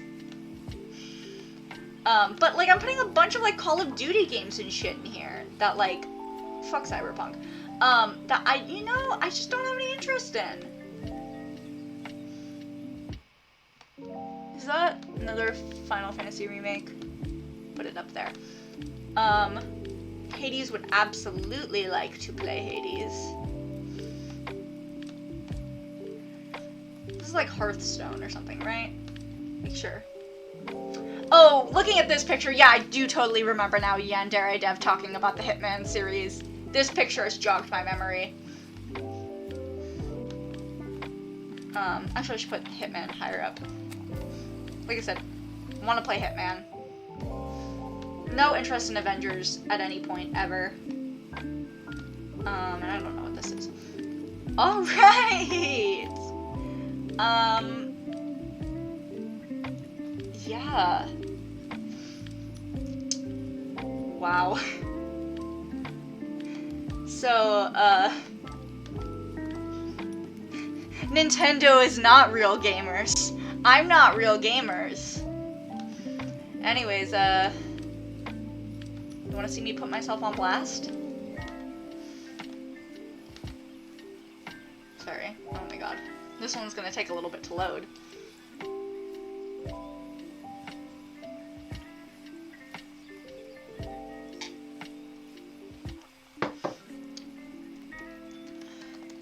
Ultimate Gamers. I was naming these like seriously at first, and then it just started to regress. Okay. Whoop whoop whoop.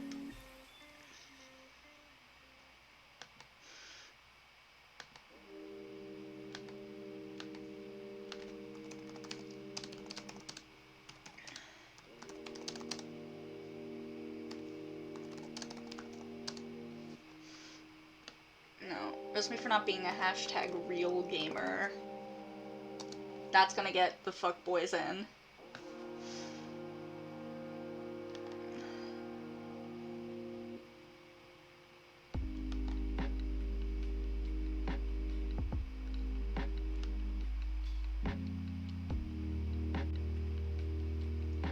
Where are the emojis that I need so desperately? Did I scroll past them? There's like a joystick one right here. I was looking for more like a video game controller. Am I just missing the video game controller? Am I just blind? No, I really don't see it.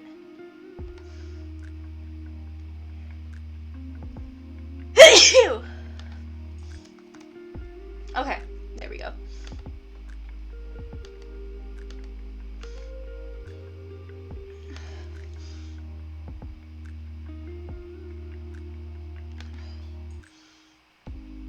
Oh my god, this one is so huge. Look at it.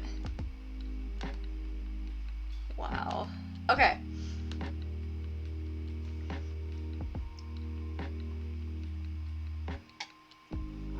You know what? Yeah, I'm surprised Stardew Valley wasn't on there. That is shocking, actually. The Stardew Valley isn't on there. But at least then nobody can roast me for only playing, like, Stardew Valley and Animal Crossing. Because they have no proof that I play Stardew. Okay. So, we have the ultimate fruit tier list. I am the ultimate fruit. Okay. So, yeah, let's get into it. This one's exciting to me. I think I can get through this one pretty fast. It's not that long. There's like 4 rows. Okay. Green apple. Green apple is like a B tier to me. They're like a little too sour. But if you cut them up into slices, I feel very differently about apples if you cut them into slices instead of, like, just eating it as an apple. Red apple I'm going to put in C tier because it depends entirely on what kind of red apple it is. There are some where the skin is just so bitter that I can't do it. I can't. But if you get me, like, a pink lady, oh my god, those taste like fucking candy. I tried the cosmic apple recently too. Those are so fucking good. Also, it's worth noting right now, I work at a pie shop, so I probably have stronger opinions on some of these fruits than I used to, because I work in a place that makes pie. Apricot, also like a B tier. I definitely go down for an apple pie. Green apple's really good in apple pie. Is avocado a fruit? I mean, it's like an A tier. My cat is screaming at my door. Hello.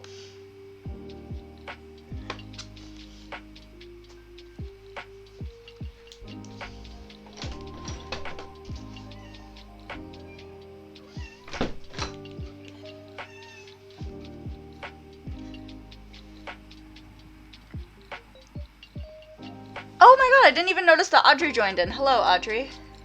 Because your text markers are the same color in the chat that I'm looking at. Delta says that our friendship is dependent on where I put strawberry. Are you saying that you are going to judge me if I put strawberry low? You, who are allergic to strawberry? Or are you gonna judge me if I like strawberry just because you can't have it?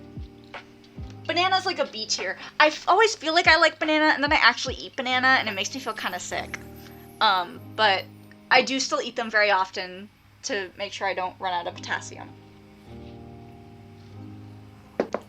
Josie has hopped up onto the desk.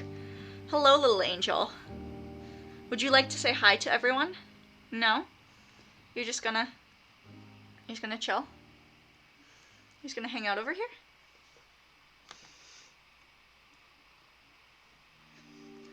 I'll judge you if you put it low because I need to live vicariously through other people eating strawberries. Okay, fair.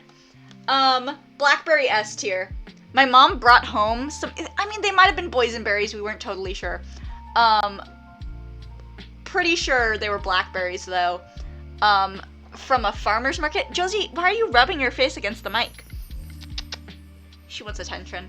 But she brought home some fucking blackberries from a farmer's market out of town. Oh my god, they're so fucking good. I like blackberries because they can either be really sweet or really sour, like blueberries, but like, sometimes blueberries get all wrinkly and they have like texture issues. I've never had that with a blackberry. Like, soft blackberries are good, firm blackberries are good. Blackberries are just fucking good. Never had blackcurrant. Blueberries are like C tier because of what I said before. I used to really love blueberries, but I just have so many texture issues with them now. Cantaloupe, like a solid A tier, I think. Coconut, S tier, dude. I'm not gonna eat coconut on its own necessarily, but anything that coconut is in, fuck yeah. We'll down a coconut water. Anything with coconut shavings, impeccable. Those little macaroon cookies. I said this earlier, I will fuck up an Almond Joy. Hell yeah, coconut. Josie, he's gonna hang out this whole time? She's not getting off of the table. Cherries are A tier. I will fuck up some cherries if the pits aren't in them. I do not have the patience to eat cherries and, like, spit the pits out or whatever you're supposed to do. And Josie is just begging for my attention right now. It's kind of ridiculous. But yeah. But if they're in anything, I love them. We have cherry pies at my work. Fucking so good. So good. We have cherry hand pies mostly, but sometimes we'll have, like, full cherry pies. Anyways, cherry pie. Fucking phenomenal. So good. One of the best kinds of pie. Cranberry. I know I've had cranberry before, but it's been way too long. I enjoy some cranberry juice, but I feel like, in general, not one of my favorites. Dates or, like, anything wrinkly, D tier. Come on. Josie, do you need to get the love-ins? Is that why you will not leave? Kitty need to get loved? She's not gotten enough affection and it makes her sad. Yeah. It's baby. It's baby time. It's baby time. Are you baby? Tell me you're baby. Baby?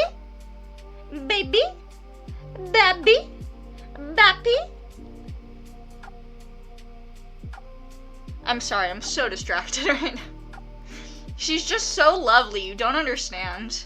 I mean, she's a cat, so I feel like anybody could understand.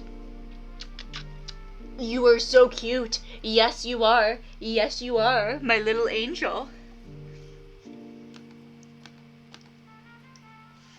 Are you done getting loves yet, or no?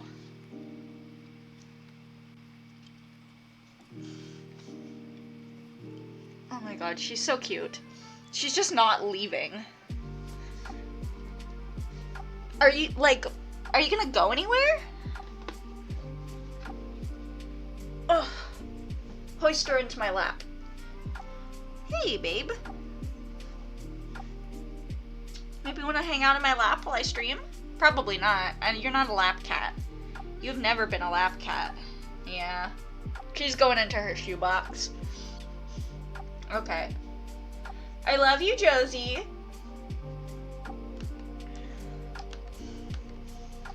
Okay, anyways, dragon fruit, fucking S tier.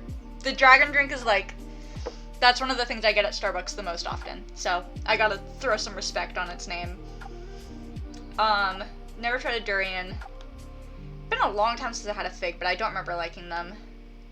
Grapefruit, in moderation. I love the smell of grapefruit. I feel like I could probably eat more of a grapefruit than the last time I ate a grapefruit. This may be controversial, but I don't like grapes. I do not like grapes at all. I don't. I'm sorry. That's just how I feel. Anyways, Kiwi S tier. Nobody can argue that kiwi is anything but an S tier. It is the most superior fruit. I think it's my favorite fruit. I mean, I did just say it is the most superior fruit. It's really good. I also fucking love lemons, okay?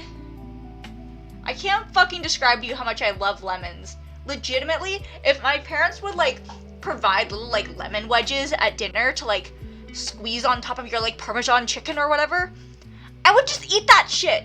I would just eat it. I would just eat the lemon wedge. I need the sour. I'm fucked up. I would eat a whole ass lemon. I would be that kid in the Mabim Bam Ask who starts to peel a lemon in class.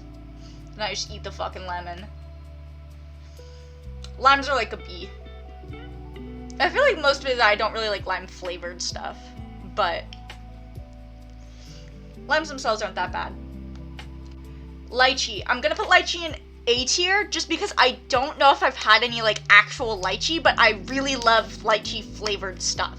So I feel like I would like lychee itself. I've had lychee jelly, for sure. Anyways, been a long time since I had a mango. Gonna put it in B tier because of that. Nectarine is like an A tier, but sometimes they're like a little bit mushy, and that's not great.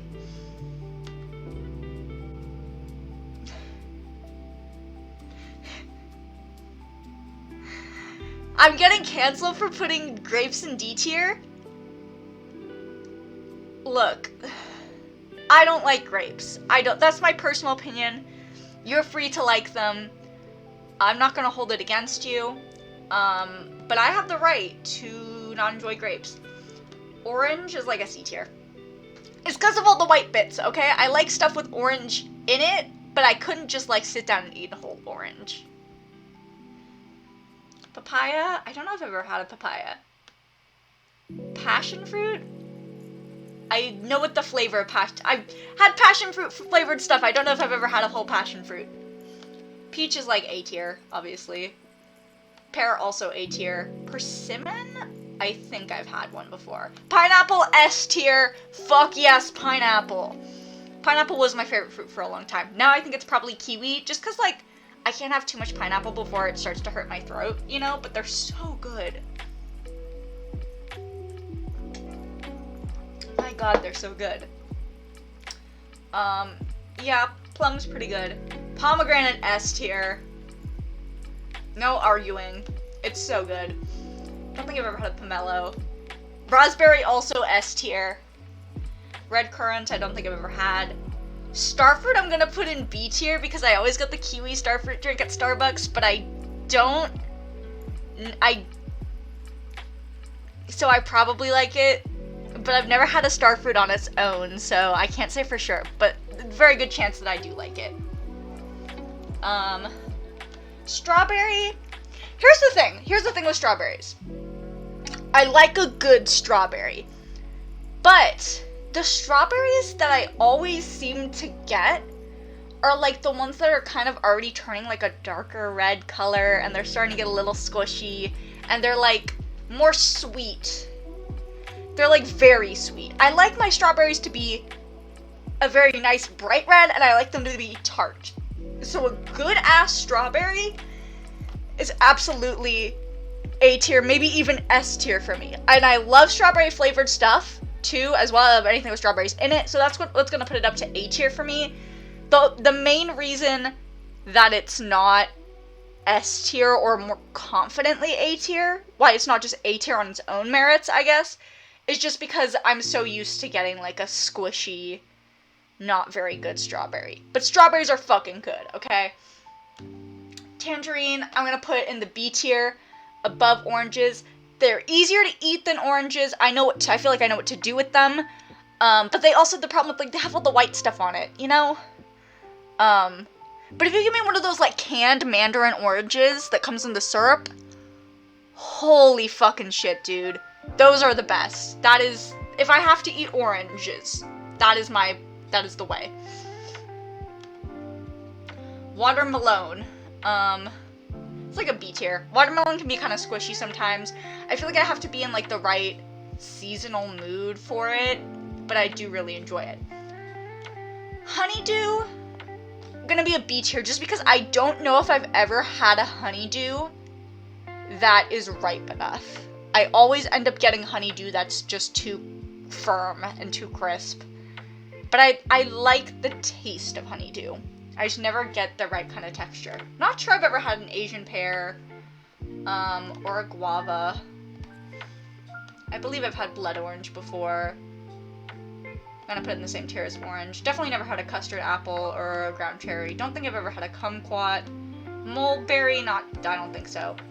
Fuck raisins, man. I can't do raisins. No thank you. And so the last one is gonna be sour cherry. I'm gonna put this a tier below cherry, because sour cherry, I believe, is usually the kind that we have sitting around in our house to, like, in a bowl just to, like, eat, and you have to take the pit out of them. Where, like, regular cherries, I would associate them more with, like, cherry pies or, like, maraschino cherries. So it's mainly just the association. I'm sure if somebody made, like, a sour cherry pie or, like, something like that, I would fucking love it. But the darker cherries are just, I look at those and I'm like, oh yeah, those are the ones that we usually have in our fridge that are just kind of inconvenient to eat.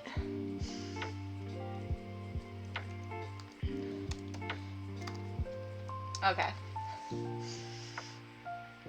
Lovely, lovely.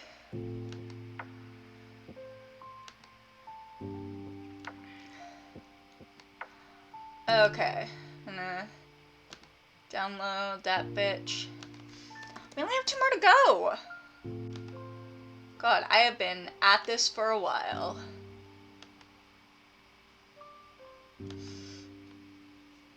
I wrote food, but it was fruit.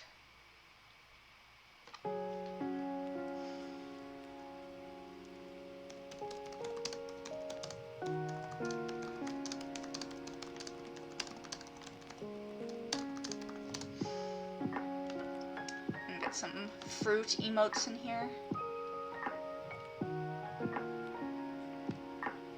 Get cherry and peach and a strawberry. So cute. Okay.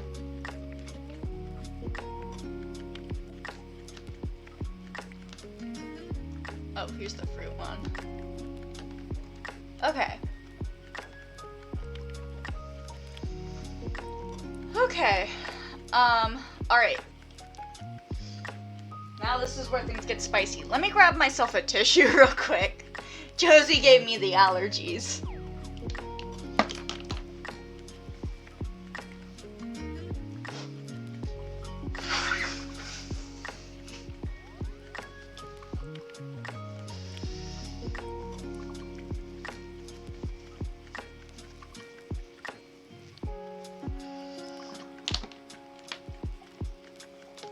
Okay. So, ahem.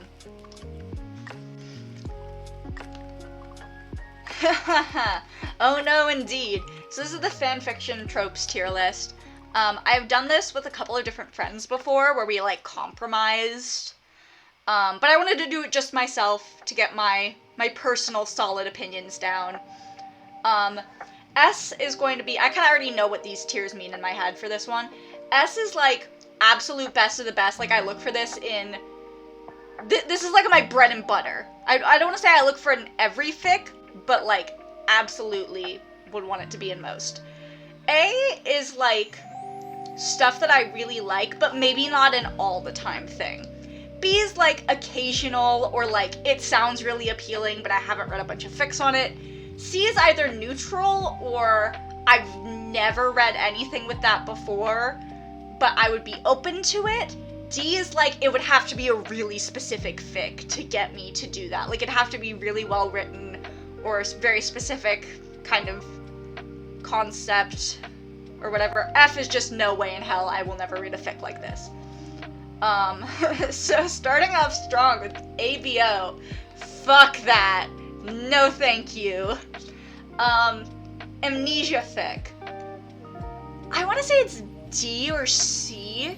I definitely would not go seeking it out, but I don't think I have any sort of distaste for it, so I'm gonna go with C.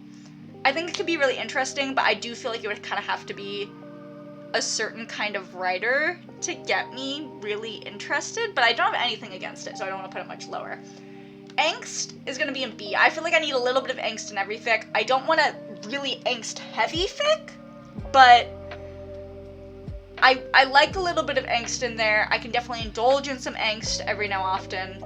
Sometimes I do just want, like, a really specific kind of character angst for, like, a specific character, and sometimes I just can't find it. Like, I'm like, ooh, I want somebody to explore, like, this specific concept that I have in my head with this character, and then I can't find it anywhere, and I'm like, oh, well, shucks.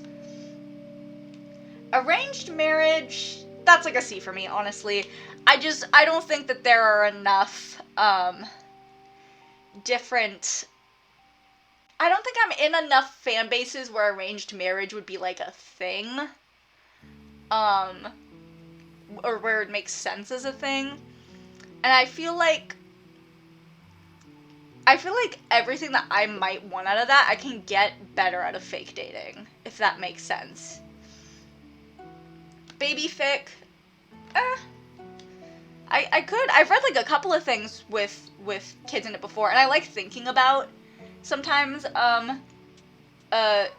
characters and parents that I like raising kids, but I don't know if I'd seek it out.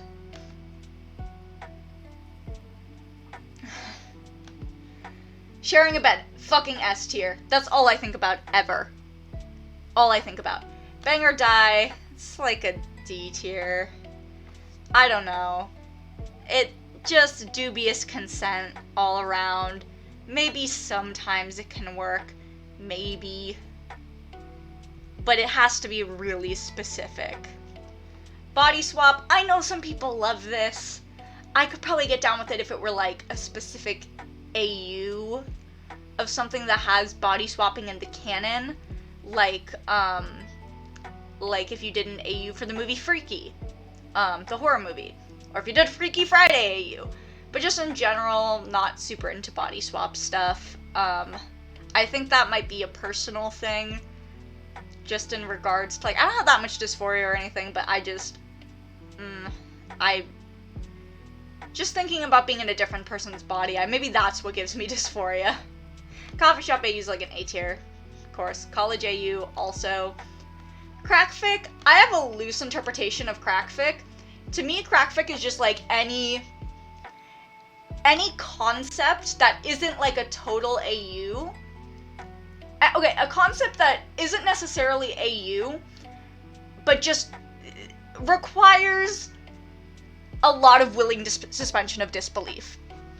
Like, I have a friend who wrote a Persona 5 fic where, two characters get married over a group chat, and to me that constitutes as a form of crack fic, even if it's not, like, completely zany and borderline unreadable. To me, just, like, humor that you just kind of need to, like, we know this would never happen in canon, just roll with it, that's what I consider to be crack. And it doesn't necessarily fall into AU unless it is an AU made for the sake of crack. You know?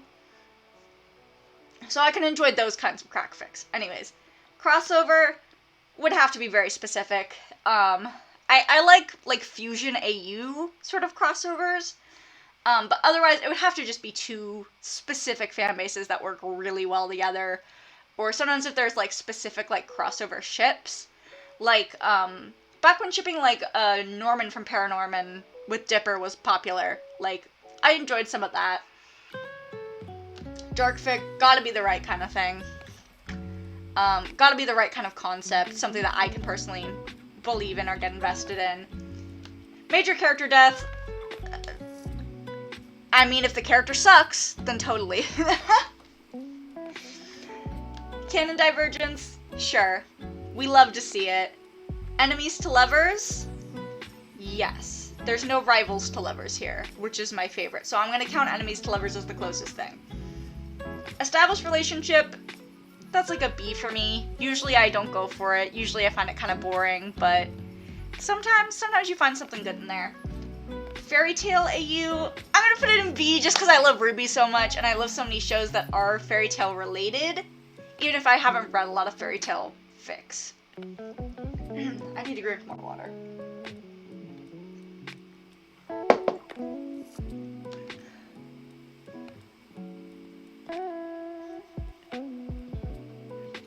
You say that's not crackfic, but I feel like there's a specific message in our group chat together that I could literally reply to, where you referred to something as crackfic that didn't fall under your definitions you had before.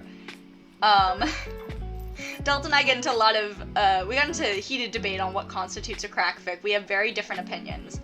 I think a crackfic can be readable to some extent. Because if it wasn't, I feel like everybody would have crackfic and F tier. There'd be no purpose into putting it up here. I don't think crackfics need to be purposely badly written. But I don't know. Maybe my constitution of crackfic also fits what some people would call a joke fic underneath it. Just because I don't know where else to constitute that. Because to me, that's not just a pure humor fic. Because humor fic just implies to me a fic that has humor as a part of it. As some amount of part of it, you know? Whereas, like, if there has to be some suspension of disbelief, then, like, it becomes a joke fic, which to me is easier to put under crack fic. I don't know. I would accept the definitions then if we accept joke fic as a third category that falls in between those two. Fix It fic, that's like an S tier. Fluff, A tier. Friends to Lovers, A tier. If it's best friends to lovers, that's when it's S tier. You gotta be specific. Genfic, I mean, yeah. Cool. Hurt Comfort, I feel like I'm not as in love with Hurt Comfort as a lot of other people are, but I like it enough. I just feel like I can't put it higher than B tier because some people are really obsessed with Hurt Comfort fics, and I feel like I like them, but not as much as a lot of people do. Historical AU, that's like an F tier. No. High school AU, that's like a B tier. I found now that I do like college AUs more. I've finally gotten to that age where, like, I enjoy the idea of college AUs more. Maybe just because that's more familiar to me now. But there was a time when I was still in college and I still preferred high school AUs. Because that's just how it is sometimes. It took me a while to change my tune on it. Huddle for Warmth. I think this was another one Delta and I had to debate on, of like, well, does that imply that it's a life or death scenario? And he said yes, and I said no. Because you can huddle for warmth just because you're uncomfortable with how cold you are, theoretically. But also, it's such a specific scenario that I feel like that's like a C for me. I'm not gonna seek out fics of that. Humor, S tier. I need funnies in my fic.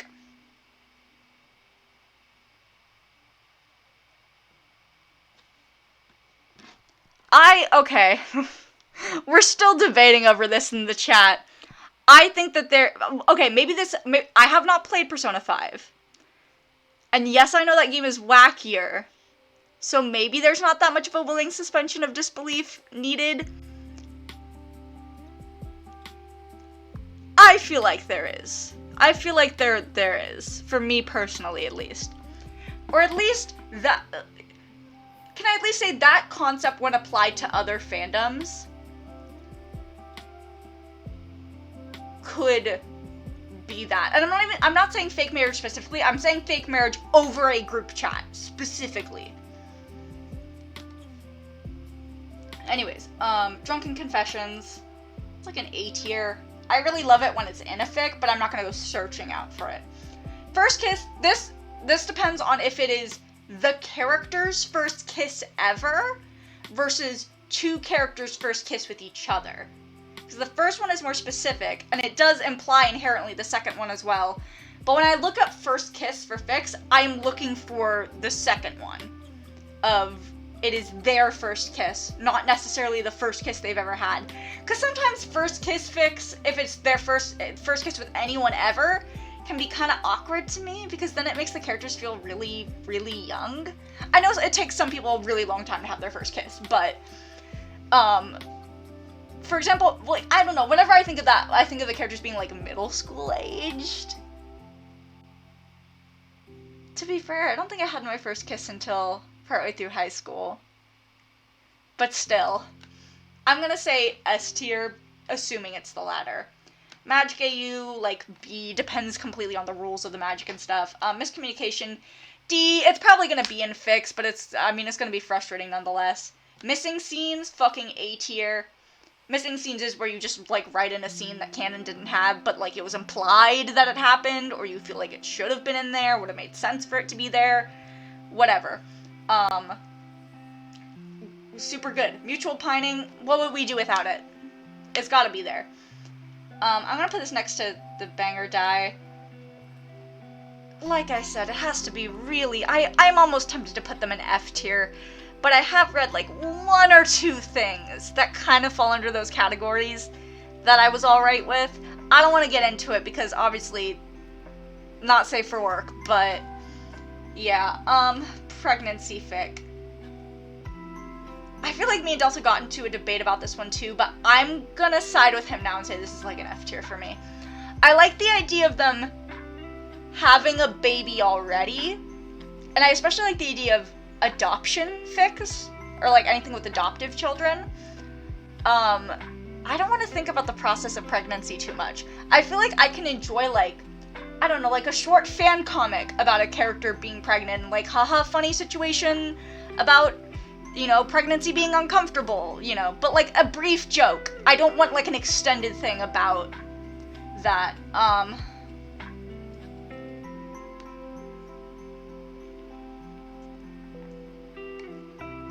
not gonna comment on that anymore. Royalty AU, it's like a C tier. I think I have like 1 or 2 royalty AUs in my head, but I've never sought them out myself. Slow burn, fuck yeah, baby. I love slow burn, but I suck at it, so that's why it's there. Soulmate AU. It's like an A tier. There's stuff that's like, I don't know, like, there's stuff that people have argued can be like, not necessarily problematic, but there's bad implications of soulmate AUs sometimes. It just kind of pushes forth mindsets that some people don't like, and I totally agree with that. And, like, I'm critical of them to some extent, but I also do enjoy them within the world of fanfictions. If soulmates existed in real life, that would kind of be fucky. Time loop, S tier, S tier, S tier. This is like my specific subgenre of fic that I will die for is time loop fics. Absolutely, love them. I have a shitty little place in my heart for love triangles. I know, they suck. But also I suck, guys. I'm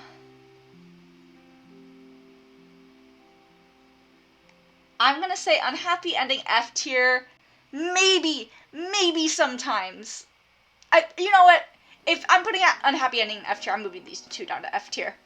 Fuck it. It has to be a very, very, very good writer for me to be okay with an unhappy ending, and it has to be a one-shot. I will not invest myself in a long fic if it ends unhappily. Fuck that. Unrequited love has to be the right author, has to be the right ship. You know, like, I can enjoy a little angst sometimes, but it's gotta be the right author, gotta be the right ship. The one time where I can always get down with it is if that is, like, a side ship that, like, serves to complicate the main ship. You know what I mean? Like, in that case, totally down. Still might hurt a little, but...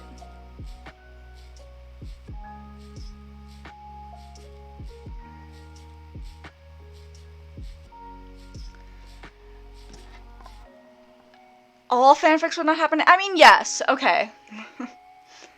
We're getting down to, sorry, I keep on going back to the chat and having to readdress the claims Delta has made in it. So, basically said all fanfics wouldn't happen in canon. By that notion, all fics are crack fics. I mean, yeah, there has to be a certain level of willing suspension of disbelief for every fanfic, I feel. I wouldn't say not necessarily all fanfics wouldn't happen in canon, because if I could demonstrate, for example, missing scene fanfics. Those are things that have happened in canon, we just didn't see them happen on screen. And also then I would say AUs are kind of in a different category. Like, I'm not including AUs in my definition of even joke fics, unless it is a jokey AU, obviously. Like, the AU itself would constitute whether or not it's a joke fic, probably. I would say what I'm constituting as a joke fic is something where the author has to basically be like, hey, don't take this too seriously. I wrote it as a joke, but it's not a joke to the extent where they're, like, poorly writing it. You know what I mean? Does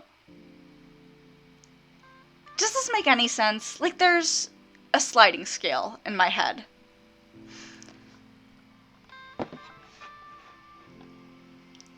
I think this makes more sense than, like, what I was trying to argue before. This is what I have wanted to articulate in the past. My opinion on what constitutes as a crack fic or not a crack fic. So that not necessarily that a joke fic is a crack fic, but in this case, I am using the crack fic icon to substitute for my idea of joke fics, which I happen to really enjoy. Something that is, like, completely humor and completely just, like, don't take this too seriously, that often gets tagged as a crack fic. But yeah.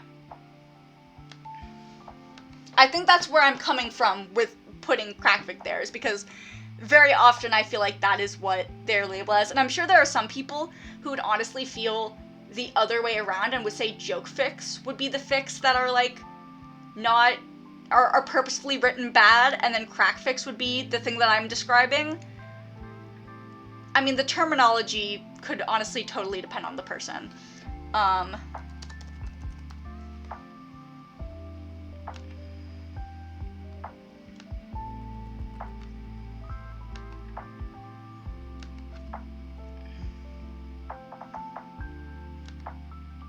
But yeah, part of it is just based on how I've seen people label fics in the past.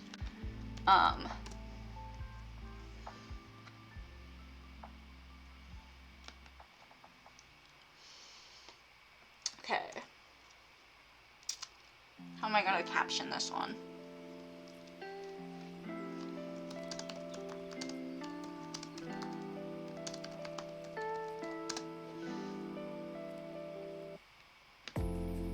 Ah, fuck. I didn't want to schedule it. Okay. Oh, let's get, like, a pen. Like a nice fountain pen. And some hearts.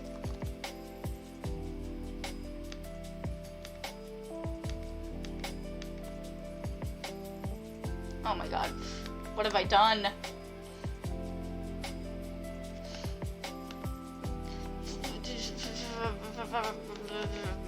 Okay.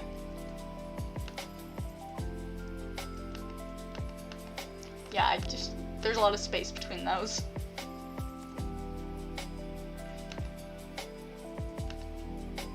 Okay. I'm gonna be right back. We're gonna take another really, really quick break this time. It's gonna be like 2 minutes. I'll be right back, and then we are going to do the final tier list, which is going to be 2010s female pop artists, which I don't know how many of them I'm, like, I'm familiar with quite a bit of these. We'll be good. We'll be good. Alright. Yeah, so see you in a hot minute.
Why are my earphones super hot? Hello, I'm back. One of my earphones is very warm.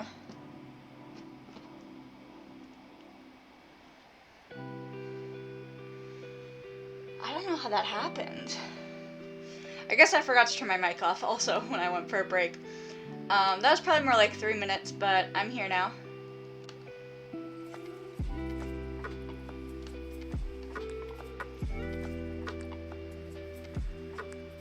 Just checking some things real quick.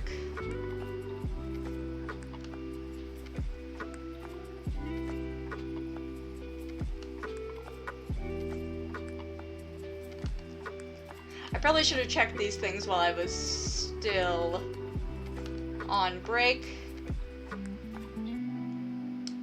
Okay. Yeah, that's me too. I may check some of these. I probably won't. Some of these, well, okay, maybe I will.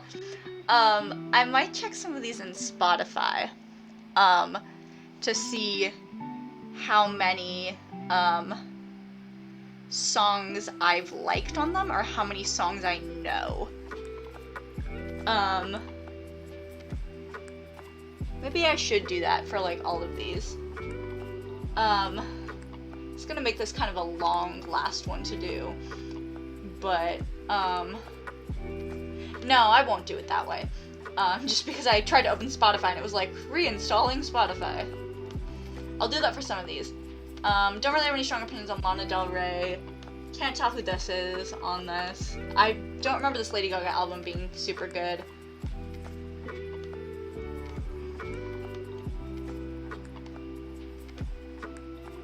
I'm gonna put some of these. It's a Nicki album, I believe, so she can go up a little higher.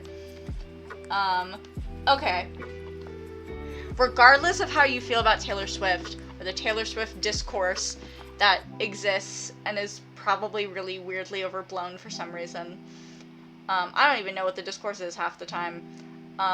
Doesn't change the fact that Speak Now literally defined my fucking childhood, so I legally cannot put it any lower.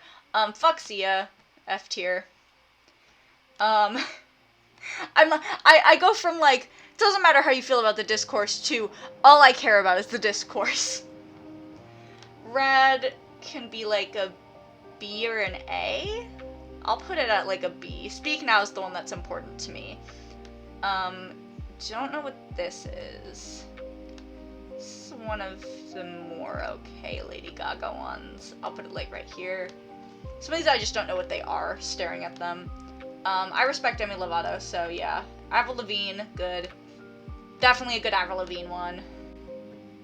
I know, like, 2 songs from this one that I really like, so putting up a little higher. I mean, I don't listen to a lot of Beyonce, but I'm gonna just I gotta put some respect on her name. Some of these I just don't know who it is. Fucking Kesha, S tier. I mean, come on.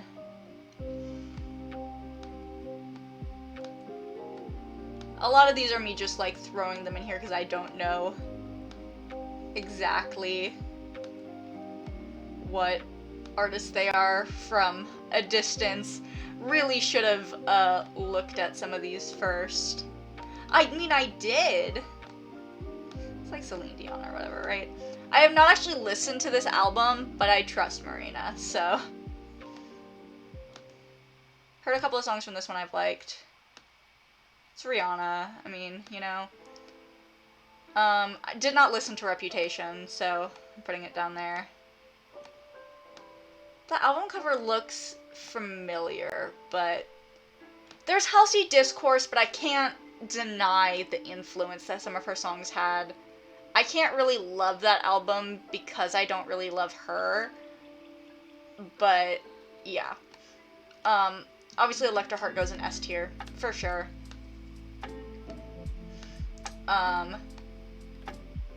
There are a couple of songs in this album that I do like. Well, I feel like I have more songs in that Katy Perry album that I care about. There's like enough, like, I'm just like saying vague things. Okay, for some context, I don't even know what bangers to point out on this one, because there's some of her, like Taylor Swift's lesser-known tracks, and maybe that's why I like that album, because they're all bangers, but most of them aren't really super popular ones, so, like, I don't know, I feel like I'm not gonna get, I feel like it's less controversial, almost, to like it. This is one of the early Kesha albums. I think this is the one that Cannibal is on. This is the one that has, Woman and Praying on it, also a Kesha album. This is the Marina and the Diamonds album that has fucking Prima Donna Girl, it has, Bubblegum Bitch, has How to Be a Heartbreaker, Valley of the Dolls, like, every single song on that one is a banger. I think, I'm trying to remember what was actually on this one. I just remember the album cover, and I'm like, this had some of, like, the classic Avril Lavigne ones. I don't think it had Complicated, definitely didn't have Scared or Boy, but it had, like, all of the other real classic Avril Lavigne ones. This has Dangerous Woman on it, that one right there. I believe this one has Born to Die. This has, Gasoline and Colors and all of the other well-known Halsey songs. This has Bury a Friend, which is what I mostly care about. This has California Girls and Teenage Dreamin' on it. Those are all the ones where I can remember right off the bat what those have on them. Actually, this has Born to Die. What does this one have on it? I think that one has some other ones. That one might have a... I've definitely seen the album cover before. I know that one has songs I like on it. I never really liked Adele, I'll be honest. I might put Adele in D tier. I just don't really like her music or her style, I guess. It's Britney, bitch. Okay, this is like a B tier. This is an A tier. This is probably a B tier too. Femme Fatale, absolute A tier. So good. So many good songs on this one. This has, Wanna Go. I think it has Criminal on it. I don't know, every song on that one is a banger. I don't totally remember which ones these have, I just remember that I liked them. Because I like every Britney Spears album. Emotion by Carly Rae Jepsen. This has Run Away With Me. This has Boy Problems. This has the titular song Emotion. I think this has Your Type. It has so many bangers. I mean, every one of Carly Rae Jepsen's songs is a banger. They could have put, like, any of her albums on here, and I probably would have put them on S tier, but especially Emotion.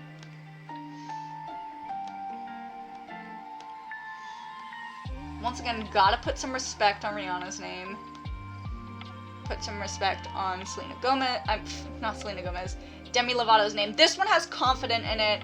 This one has fucking,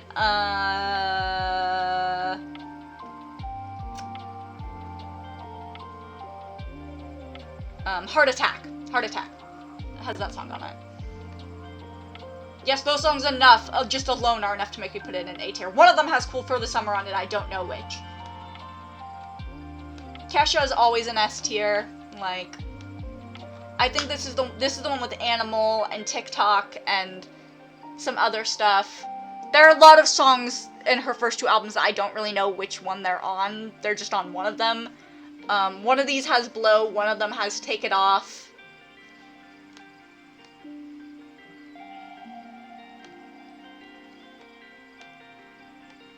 All of these Little Mix albums are all, like, B tier for me. I enjoy Little Mix, but, like, mostly, like, specific songs of theirs. Little Mix just in general is, like, B tier for me. I have to respect Lorde after the fucking Hot Ones interview she did, where she just, like, decimated. I gotta put these two in A tier. I just feel like I can't put them all the way in S tier because, like, Electra Heart is the best Marina album.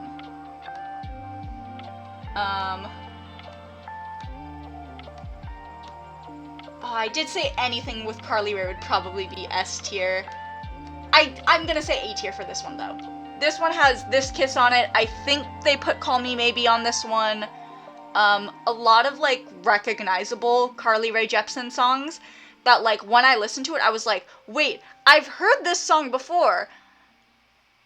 like, I never knew it was Carly Rae Jepsen. I never really knew what the song was, but I've heard this song before. Like, that's what it's like listening to that album.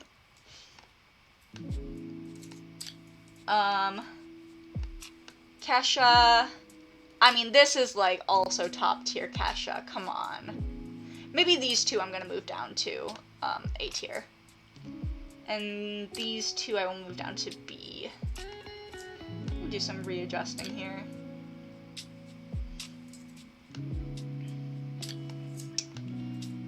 Just a lot of these that I don't really know. This is Sia also, so fuck Sia.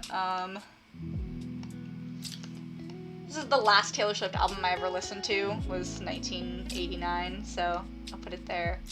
I feel like, okay, Red has more memories for it than I would like, memories for me than I would necessarily like to admit, so I'll put it in A tier. You can kind of see the progression of my relationship with Taylor Swift.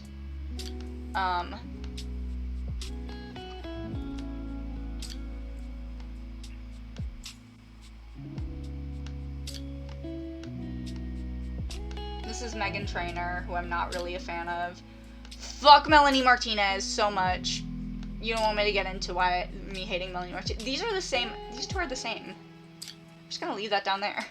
Wait, no. Let me put it back. Let me put her back. My god. Hold on. Let me just delete that row.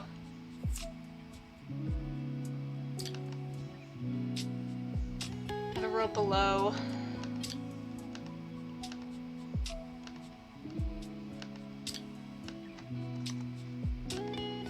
Okay. Put the artist I hate down here. Okay. Yeah, this is the last one for tonight.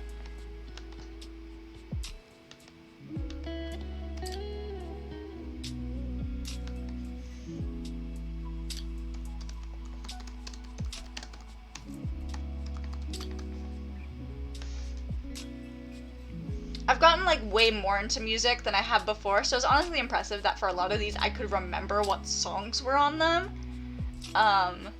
That's probably better than I would have done a year ago. So, good for me, I guess. I would have really only remembered the songs that were on the Marina and the Diamonds albums and the Taylor Swift albums before this. Before I started, like, getting more into music and actually using Spotify. So yeah. Let me upload this one, and then we're gonna be done for the night.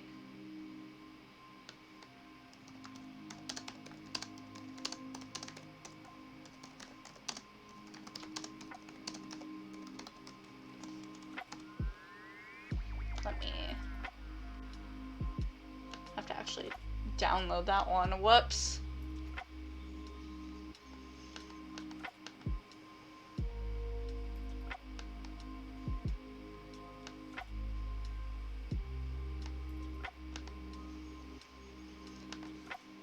Okay.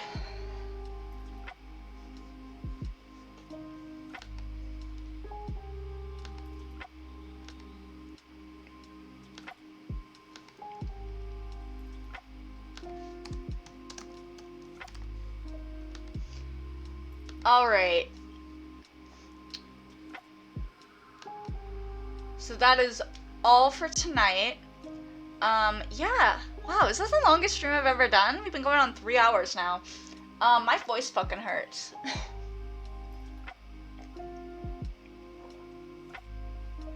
I need to start, like, getting cough drops for these or something. Yeah, so I think pretty soon I'm gonna be going back to doing Monster Camp. Yeah, just because, been doing a bit too much,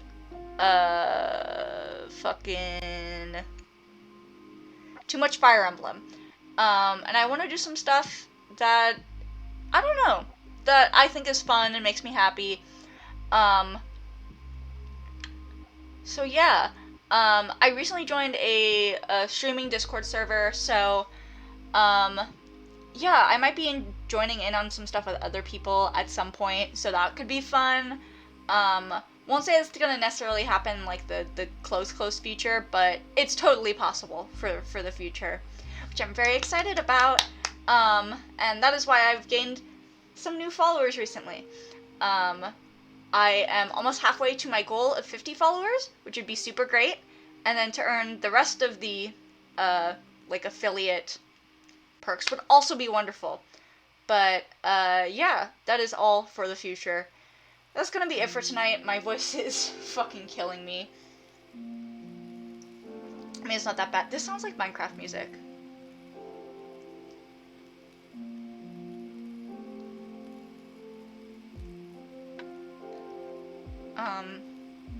Okay, well, with that, good night, everyone. It's gonna be the end of the stream for today. Hope you enjoyed it. And please enjoy the sound of the soothing Minecraft music.